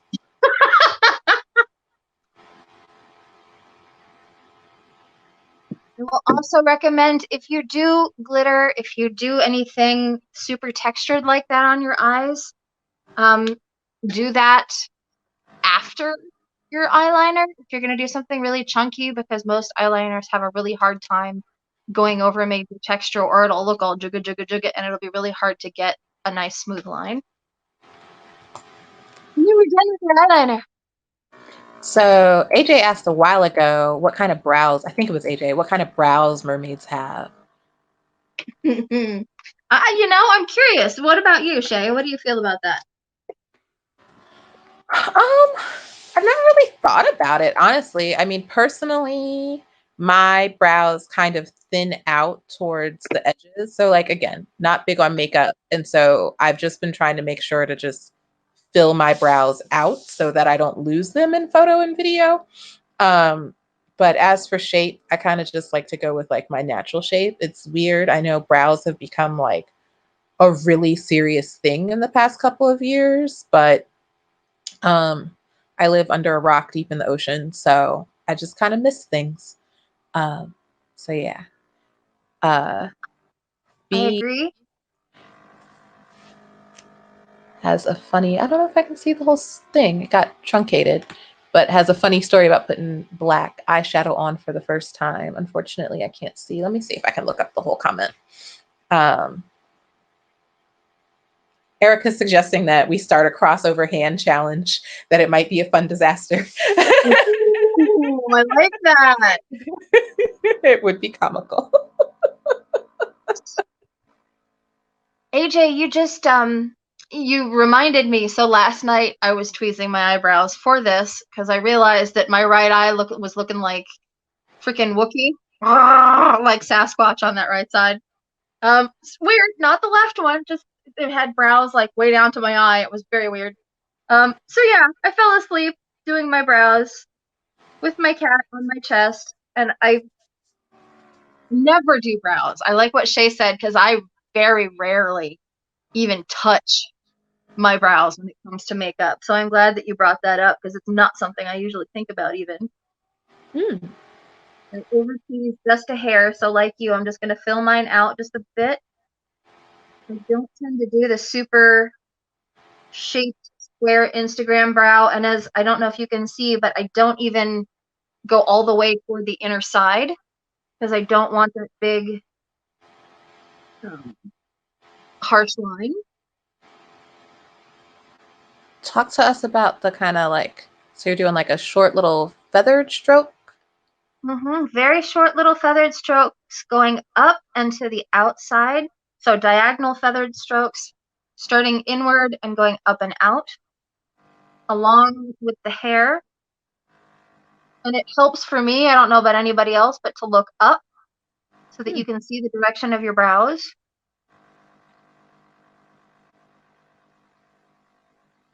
And I feel like I need to trim the tails of my brows, but then I find that when I do, they're gone. Like I make them a little shorter, and then they look like I've got the Doberman brow where there's just nothing.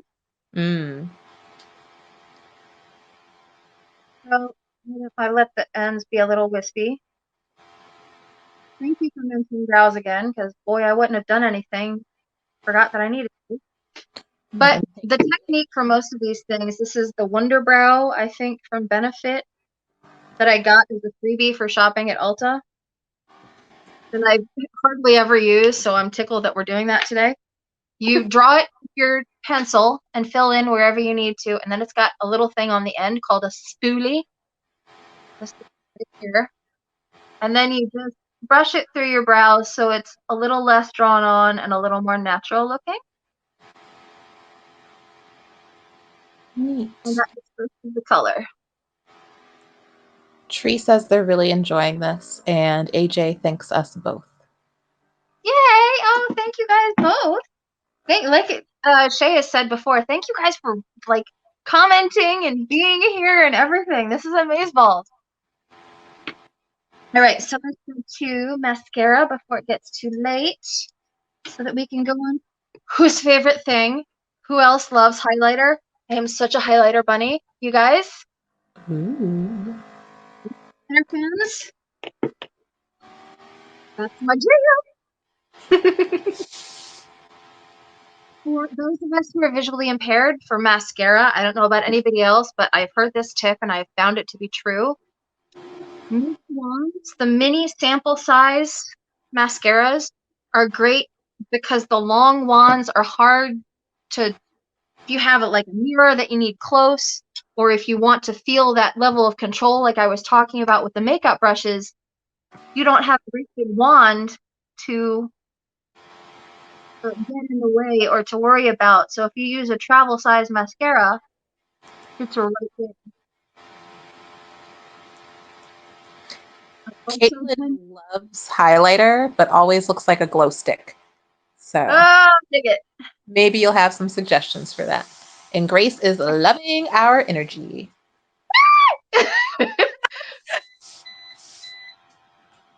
Caitlin was the person with the highlighter comment?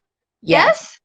Yes. Caitlin, you know what? If I don't know if you're a mermaid or not, but I always like to say, I don't have to look natural. I'm a mermaid. I'm super natural. Oh, I love that.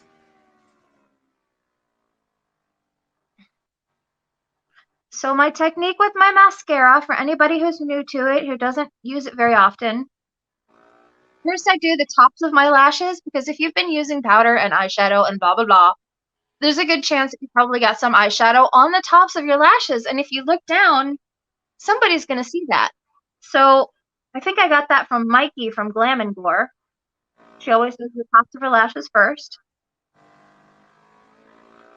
And then I take my mascara and rub it around the root. So just jiggle it back and forth at the very root and then bring it up and out so that it coats the very roots and doesn't weigh down the lash itself. You still got that nice thick look, but it isn't all on the end.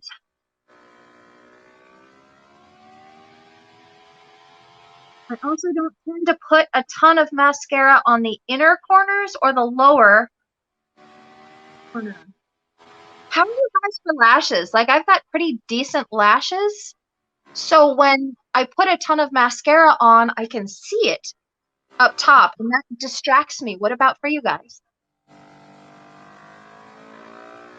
When I wear falsies, I can see it, and that's distracting. And I wear glasses, so it's just comical at that point. You Caitlin, get the windshield wiper effect.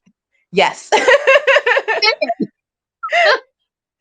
Caitlin is a mermaid and did a video with you. Oh, that Caitlin! Hi! I was about to say, Yl'luria's not reading the comments and can't see people's like profile pictures, so I'm just translating. I think AJ also can see their lashes when they have a lot of mascara on. Erica's are curled but not long. Ooh, we've got curly lashes in the house. I love that. Oh, AJ gets the windshield wiper with the falsies too. Same. I get the windshield wiper with straight up glasses with no. I don't tend to do falsies very often. I'm bad at it. I really want to try those magnetic ones. Have you guys seen them with even the magnetic eyeliner? I haven't seen magnetic eyeliner. I've seen the magnetic lashes. I know those are decidedly not waterproof.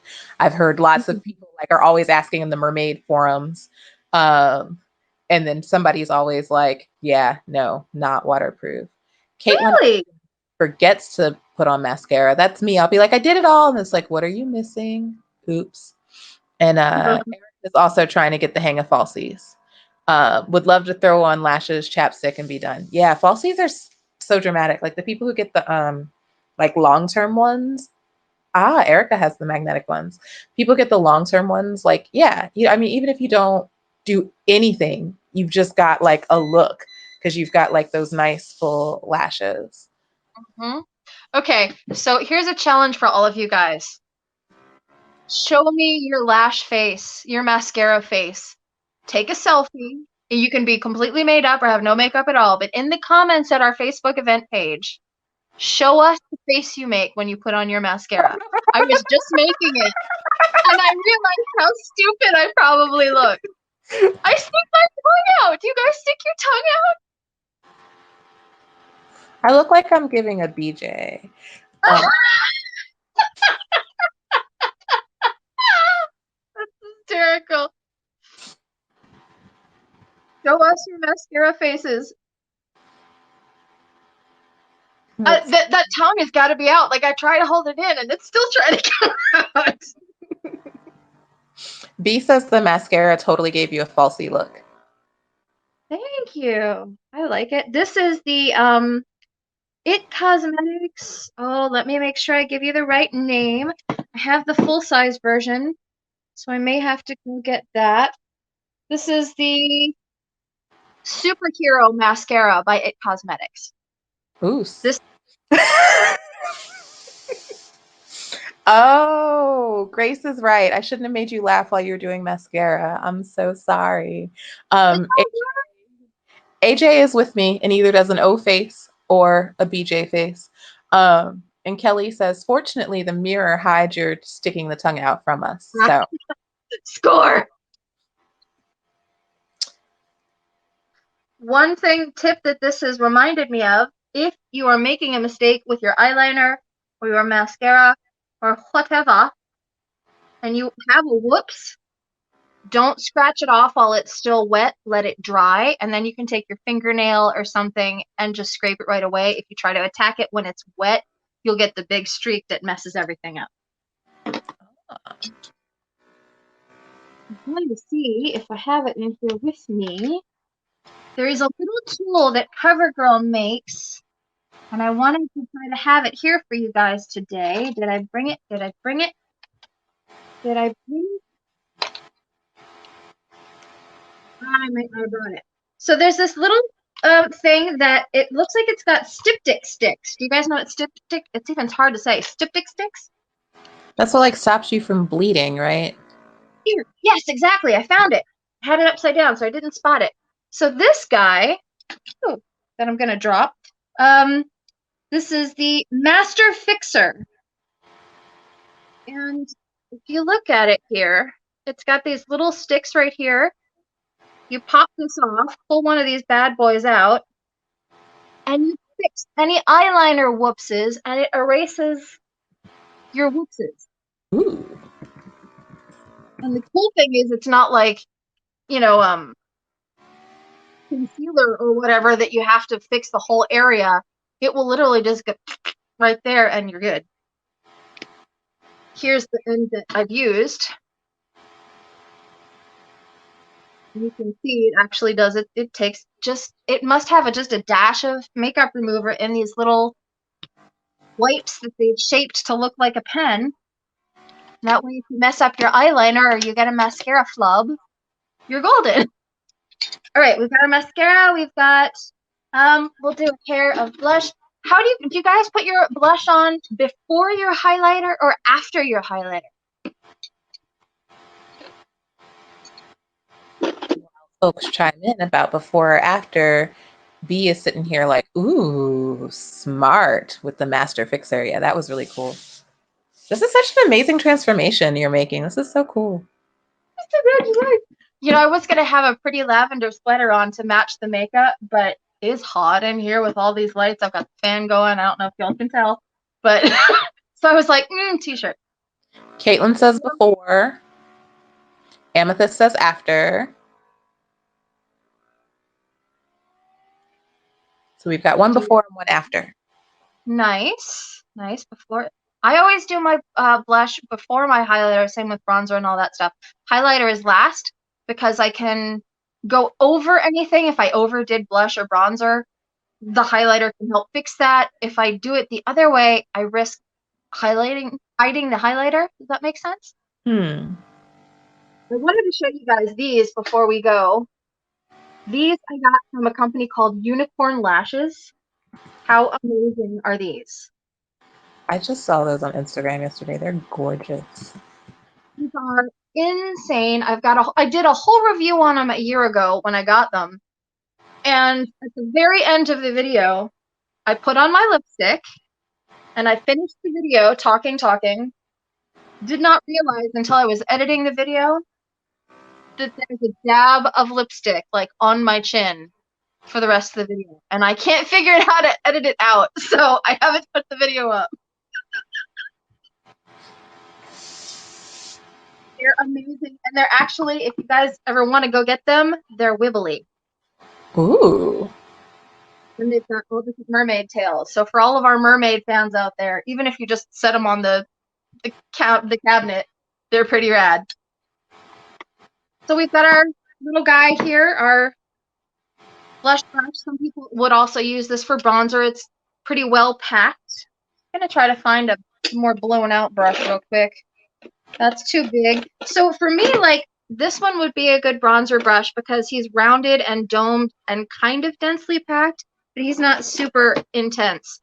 This guy, texture-wise, might be good for a blush brush, except he's way too huge. Like, I have blush over half of my face. So let's find the brush that we need. You want something with loose bristles so it disperses and you don't end up with a big red spot. Is that the brush we're looking for? That's pretty well the same. You also don't want super giant or super tiny because, again, you're going to just a red streak across your face. And all of these mermaid brushes, by the way, I got some of these at Rose Gal. I got 2 sets, one that was just face, one set that was eyeshadow. And then, of course, a friend of mine not long after that gave me a similar set. So I feel like I have all the mermaid brushes a fish could need. I've just been telling my friends I wish that they could like shop my collection and just give them away, give them things. Here, what do you want?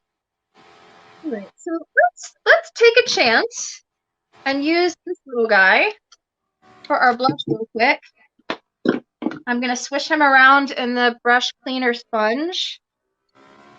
And another good indication that he's gonna be good for blush is that his bristles are really bendy. Hmm. They're really stiff. Again, that will apply makeup pretty firmly. Another trick for makeup is, find here. So I got these brushes from BoxyCharm not long ago, and they're super cute. They look like little crayon brushes, but the bristles are really stiff. And I'm probably, unless I want to blend something away, I'm probably not going to use them. But I keep them in a toothbrush holder. You guys don't have to have fancy stuff to hold your makeup stuff. You can repurpose all kinds of things. So let's get our blush real quick, like from our Cover FX palette. I like this really crazy rosy color. I figure if I'm going to wear blush, I'm going to wear blush. And I outsides of my cheeks and just a hair on the apple. I don't tend to do it like right on the apple of the cheeks. I tend to help it contour my face. And just a hair, maybe a little on my nose. I want to look like I've been drinking. How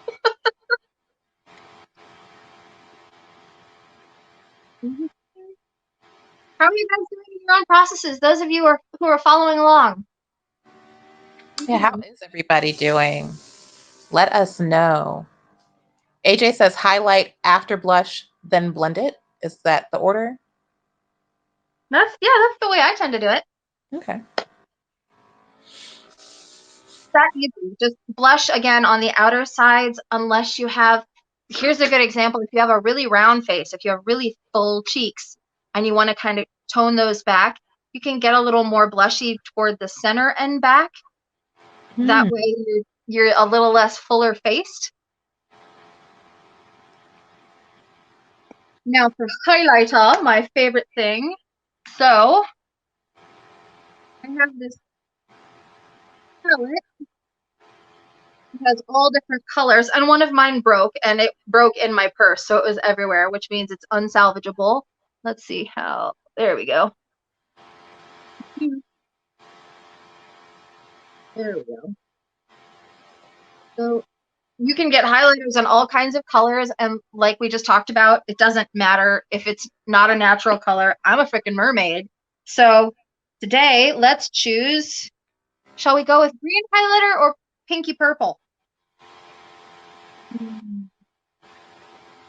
I feel like after saying I'm a mermaid, it feels like green is the way to go. But let's see what everybody else says. Caitlin has made a big old mess of her desk with all the makeup. Bee's doing good. Bee's been home all day. And yeah, as you guys finish your looks, we totally want to see them. So either post them. Cheryl says purple. Cheryl's been on Team Purple the whole time. Grace says green. Cheryl sending us all the purple hearts. Caitlin says purple. I believe you've already picked, have you? Yes, I did. But you know what? Again, you can double up. You can, if you're doing scales, you can do a darker color to a transition to a lighter color. I just chose green just off the top of my head to kind of go with the color in my crease.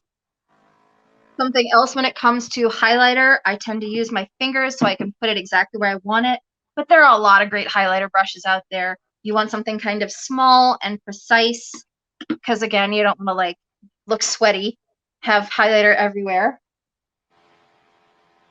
I have a spot on in my bone structure. Let's see if I can show you here. Oh, this is perfect. So when I put my highlighter on, I put it toward the back and on the tops of the cheeks. When you think of highlight, you think of light falling down and where you want to highlight your face. So I put it on the tops of my cheekbones, and I've always had this weird spot where my cheekbone, or there's like a fatty deposit here and the cheekbone here, which causes like a little gap right here. So I put a little extra highlight right there to sort of even out that little pooch.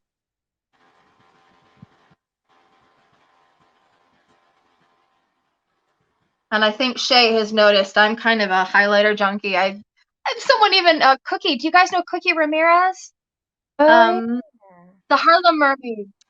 yeah. An adorable avatar of me with one of those Doll Divine mermaid creators, and it had white streaks on the cheeks. Highlighter. So clearly my highlighter game precedes me. I love the shine. I love all of that pretty, so I am happy to glow. For you mermaids out there, I also tend to blend my highlighter into my brow bone highlight, as you see me doing. It helps blend your makeup together in general.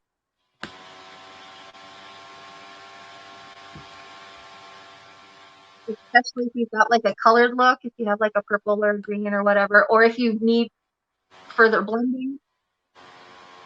It helps. If you've gone too dark, you can put a little dash of that highlighter on that outer side to help blend. Bring it in a little bit, tone it down. Okay, you guys, are we ready for setting spray everywhere? You guys ready? Setting spray. Everybody's making me hungry. AJ's eating Boston cream cake and almond milk. And you didn't share? Erica's going to do this tomorrow and post the results for us. Oh, please see pictures, you guys.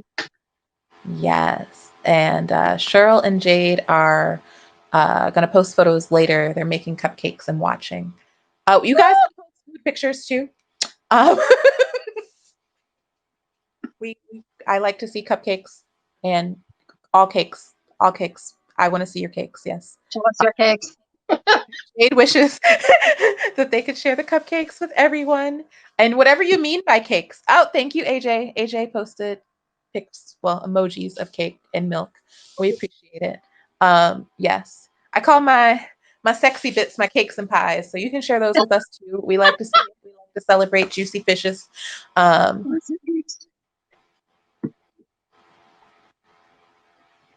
and AJ also sent us a cupcake emoji. Setting spray. Oh my gosh, that should be a slow-mo gif. Yeah, Nikki Tutorials does this like glamorous, oh, bathe in it. You can use a lot, you can use a little. B loves your makeup. And you look super glam doing that. Like, yeah, like whatever the like female version of Fabio is. Oh, and then you're gonna just do it with like a lace fan. Oh my gosh, like Okay, so here's your final trick as far as all of this makeup stuff goes. Setting spray works best when you fan it cool. The alcohol in it dissolves and helps sets your makeup. So if you fan your setting spray, you have a much better chance of helping that makeup stay. And that's underwater, on the land. If you're going out to a party and you're dancing, honey, setting spray is your best friend. Jade thinks you should be a Torrid model because you're so gorgeous, or like a Society of Fat Mermaids model because we got you. Amazing. Either would be incredible. Speaking of, I'm gonna post a little discount code while you're spraying.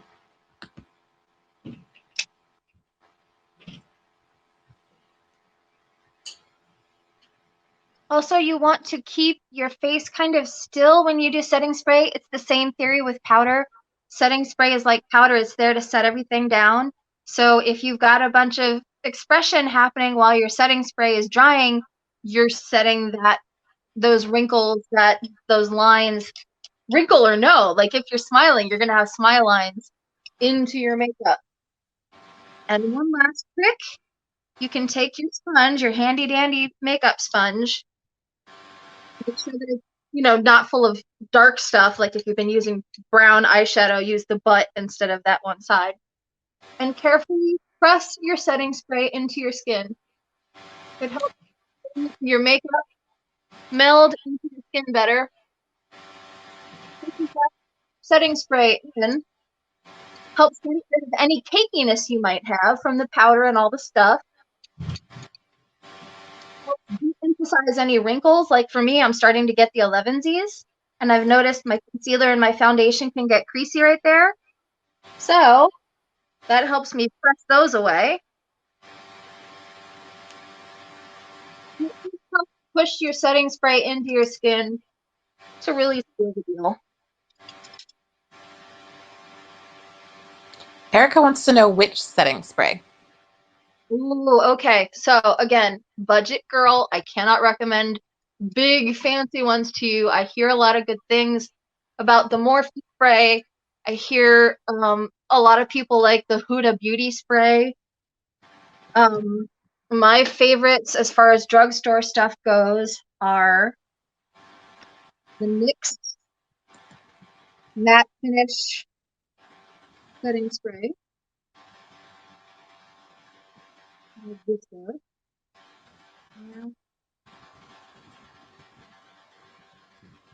There we go. Label. My first love when it came to setting spray has been and will probably always be the Milani, Milani, prep, prime, prep set spray. And you want well, for me anyway, I like the Make It Last setting spray. That has helped my makeup underwater, last all day at festivals. It's amazeballs. This stuff is also great. This is, I think, like $6 or $7 at Walgreens. You can also find it at Ulta. Same with Milani, Walgreens, Ulta. The other spray that I really like, L'Oreal has a good one. Setting sprays are usually pretty, I wouldn't say universal, but they're pretty popular that a lot of brands have a good one. Rimmel I like, CoverGirl I like, but both of them are wicked sticky. So they last well, but they make your face feel like you're holding on. And Urban Decay has a great one. It is incredibly expensive at $32 a bottle. So I do not have any to show you, but I bought a sample size one day when I was treating myself, and that stuff is the bomb. So, not your setting spray. I think that's what's that called. And last but not least, before we finish our very final look, after setting spray, by the way, some people put highlighter on after their setting spray is dry to really make it pop. If you want like super blingy highlighter, that's the way you can get that done. Oh, sure, I got cat hair on my nose. I feel like whenever I said spray setting spray, I have cat hairs just tickling everywhere. I'm gonna go for a relatively light lip, which is something new to me. You guys do dark or light lips? Do you like the natural, more even lip, or do you like a dark, vampy look? Total vamp over here, but that's no surprise. Alicia definitely wants recommendations on long-lasting lipstick. She asked a while back, and I was like, I'm going to ask when we get to lips, and here we are. This stuff, what I'm using, is pretty much my all-time favorite. This is another Milani product. This is the Milani, can I remember? A more matte lipstick.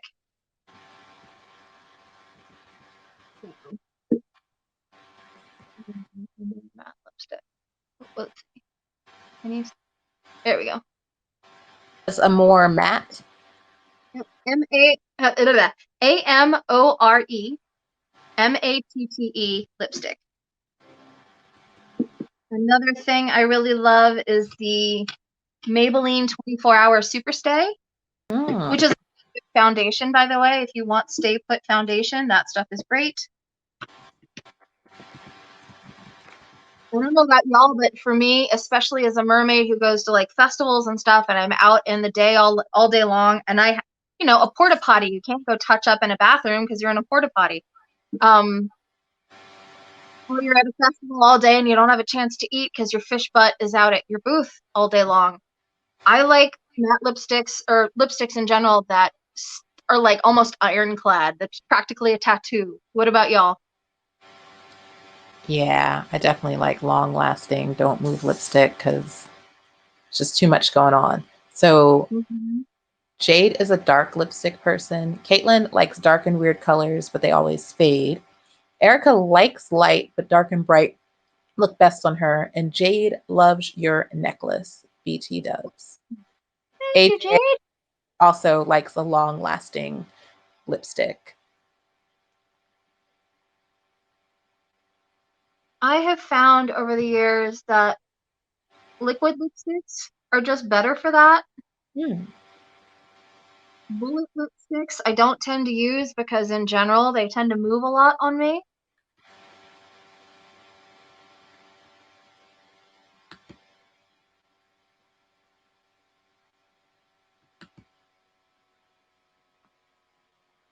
And I have never enjoyed having lips the same color as the rest of my face, so I am definitely a darker lipstick vampy fan.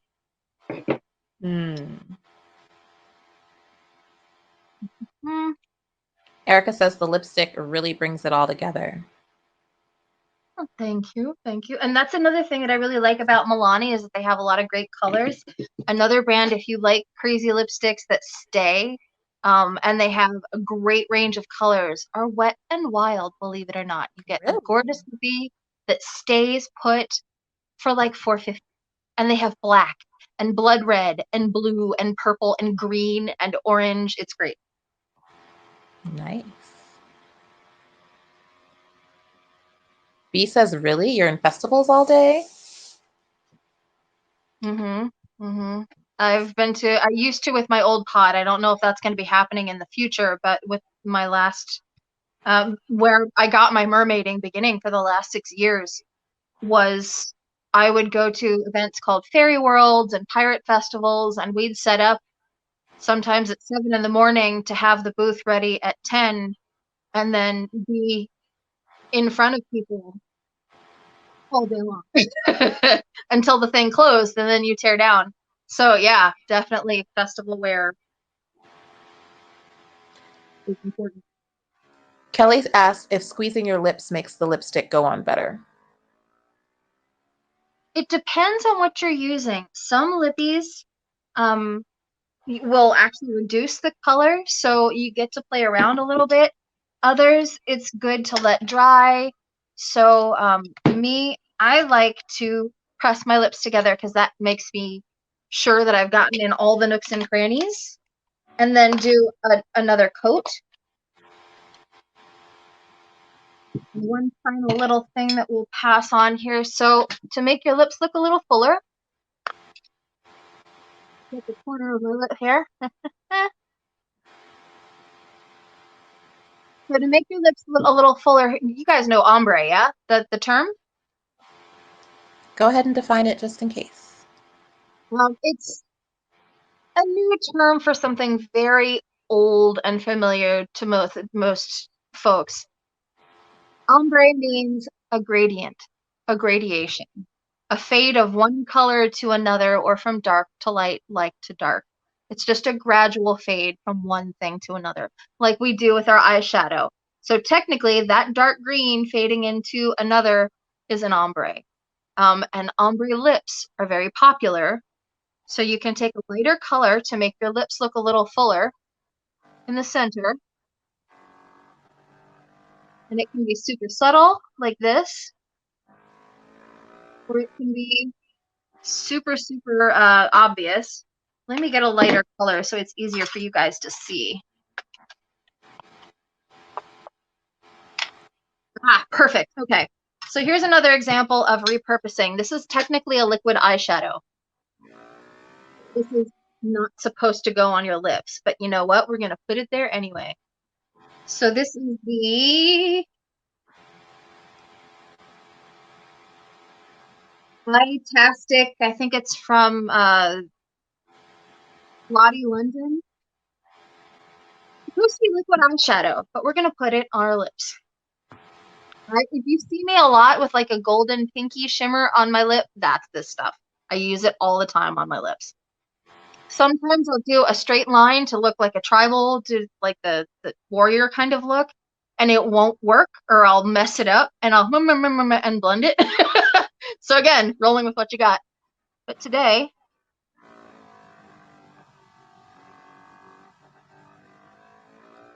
just dab a little on and pat your lips together. You don't want to jam it and rub it. You want to pat. If you jam and rub, you will disturb your lipstick and bring it up.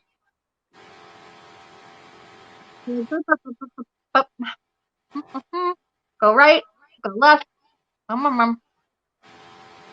you have a fine lower lip like I do, my lower lip is fuller than my upper lip. You can take a little on your upper lip and dab it with your finger. Make sure you get to the edges.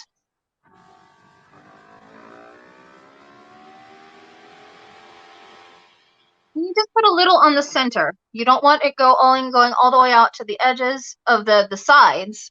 You want it to be more toward the center of your mouth, up and down.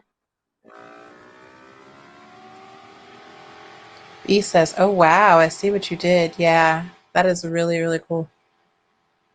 For me also, this is a trick I use because I like the lipstick to stay.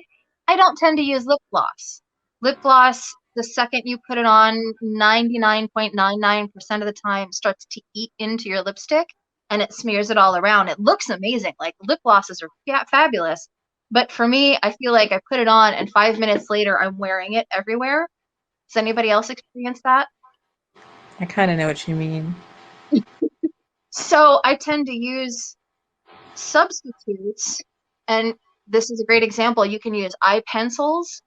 When I first started out mermaiding and they didn't make blue lipstick, my bestie and I both used blue liner pencils on our mouths to get the blue lipstick we wanted. So, repurpose.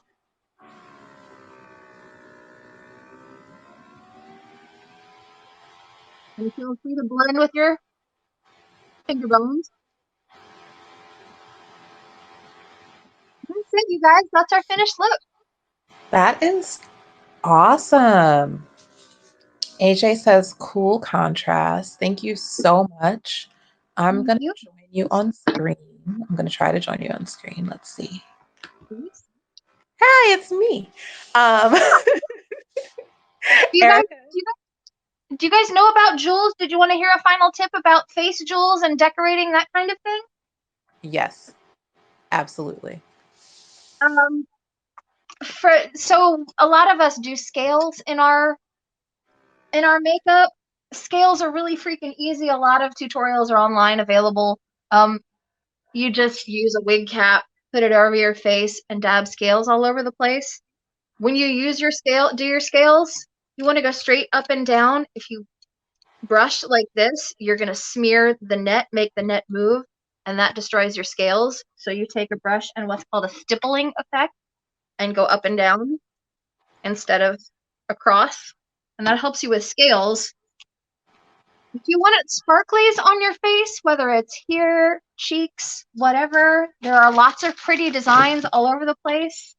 You can hit your local Joann's up or your local craft store. And the other one here. In your stationery department, there are all kinds of jewels. Hmm. They have all kinds of pretty patterns and swirls. And they're already sticky. So you can either take them in whole or in part and stick them to your face. I tend not to trust the adhesive on the jewels themselves. I put a little spirit gum, little theatrical makeup where I need them to be, and then slap them on. So that's, if you want to go 3D and put some sparkles. Shay, I've seen you do that with the sparkle headpieces. And that's what reminded me. I was like, oh, she does sparkles. I do sparkles because I struggle with all the rest of the stuff, but I can put some stickers on my face that I can handle. So that's And why I it do looks sparkles. amazing. I made a fake commercial once where I was like, just add rhinestones to cover your under eye bags. Heck yeah, dude. And for anybody who deals with those, like me, freaking under eye bags, color correction. Again, if your under eyes are purple, you want like a yellowy under eye. Banana powder is great for that. Awesome, awesome. Do folks have any other questions? And hello, AJ. It's great to meet you as well. Any final questions before we sign out? Well, I'm waiting for questions because if there is a question, it might be to something that'll take a while to type. Yl'luria, thank you so very much. This was super informative. I learned a lot, and I'm sure everybody else did as well. Thank you, everybody, for tuning in. Yl'luria, where can we find you online? You guys can find me pretty much everywhere online under my first name, YLL. Here, I'm gonna, you can see. There we go. YLLURIA. Pretty much everywhere. Instagram, Twitter, TikTok. I'm a TikToker, so if you guys dig TikTok, hit me up. I'm just about 12 away from hitting 5,000. So if you want to follow me there, that'd be awesome. You can also find me on Facebook at facebook.com/mermaid Yl'luria and YouTube at youtube.com/Yl'luria. Pretty Awesome. much everywhere in the same name. If you Google that word, you will find me. Marvelous. Marvelous, marvelous. And Society of Fat Mermaids, of course, is everywhere at Society of Fat Mermaids. We're not on TikTok, but we're on Facebook, YouTube. We're slowly building our YouTube. This is part of us slowly building our YouTube. We have our Facebook group. If you're not a part of it, Society of Fat Mermaids, Let's Connect. I've posted a link to it in the comments. What else is there? I'm Mermaid Ché Monique. I'll write my name out for you in just a second. If you want to find me looking more glamorous than in my favorite sweatshirt.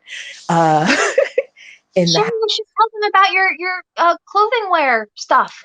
I was just about to get there. So, Society of Fat Mermaids is a size inclusive. In addition to being this wonderful community that is growing, we're also a size inclusive clothing line that has all sorts of mermaid themed attire available. And I had a cute little scroll of our sale for everybody who came here. You can save 15% on your order with the code LIVE15. We're running a shipping special. We have like $4.50 flat rate shipping right now, while we're all struggling with coronavirus, and maybe hopefully not the actual virus, but the effects of it. Erica thanks us and can't wait to swim with us again. Same. I want to swim with all my friends, all my friends. But yeah, thank you everybody. We're going to do a similar makeup tutorial probably in about 3 weeks. It'll be on a Monday evening as well. Please share your pictures either in the Facebook event or our Facebook group. And that one will be about waterproofing, yeah? Yes, specifically about waterproof makeup. So let your friends know, and we're going to keep it right on the page so you don't have to be in the Facebook group to access the live tutorial. And we've been doing bi-weekly kind of more casual crafternoons. Our next one will be this Sunday at 2 Eastern or 11 a.m. Pacific. And it's a Zoom hangout. There'll be a Facebook event just with all the information, but it's just a Zoom hangout. And if you're working on any type of craft project, we just kind of like a stitch and bitch. We just work on our crafts, catch up, hang out. So if you need, more community during this time of isolation, you can join us on Sunday, and we'll be doing that every other Sunday. So you can look for the Facebook event, join our Facebook group for that information. And if you ever need to reach us, we're at also info@societyoffatmermaids.com. Yeah. Erica. It's a great time. I can verify. Those crafternoons are a lot of fun. Yes, it's definitely a nice kind of little getaway from the monotony of it all. Thank you all again. This has been absolutely lovely. Absolutely lovely. I am putting in my name in the comments in case you want to follow me, Mermaid Ché Monique. I don't know how people multitask. That's where I struggle. I'm like, I can't talk and type. AJ, you can absolutely join our group. So just, I put a link in. I'll put a link in again. Hold on. Let me hit a copy. Look at me multitasking after I just said I couldn't. And paste. Haha, technology. And you just need to read the rules, say you'll follow the rules. And if you want to tell us why you want to join, that's awesome too. Jade says, thank you so much. Jade, we want to see your cakes. All right, everybody, this has been absolutely lovely. Thank you so very much. And we'll see you maybe on Sunday and definitely in a few weeks. And Shay, I think you can agree if anybody has any questions about what we've talked about or makeup-y, mermaidy stuff in general, they can ping us on the event for this, yeah? Absolutely, absolutely. Yeah. So if you forget something and you remember it later, we're not gone. Come say hi. Yes, exactly. Thank you guys for coming. It's been amazing. All right. Take care. We'll see you guys in a few weeks. AJ loves us, and Jade sent us cupcake emojis, and hopefully soon cupcake pictures. Grace is sending kissy faces.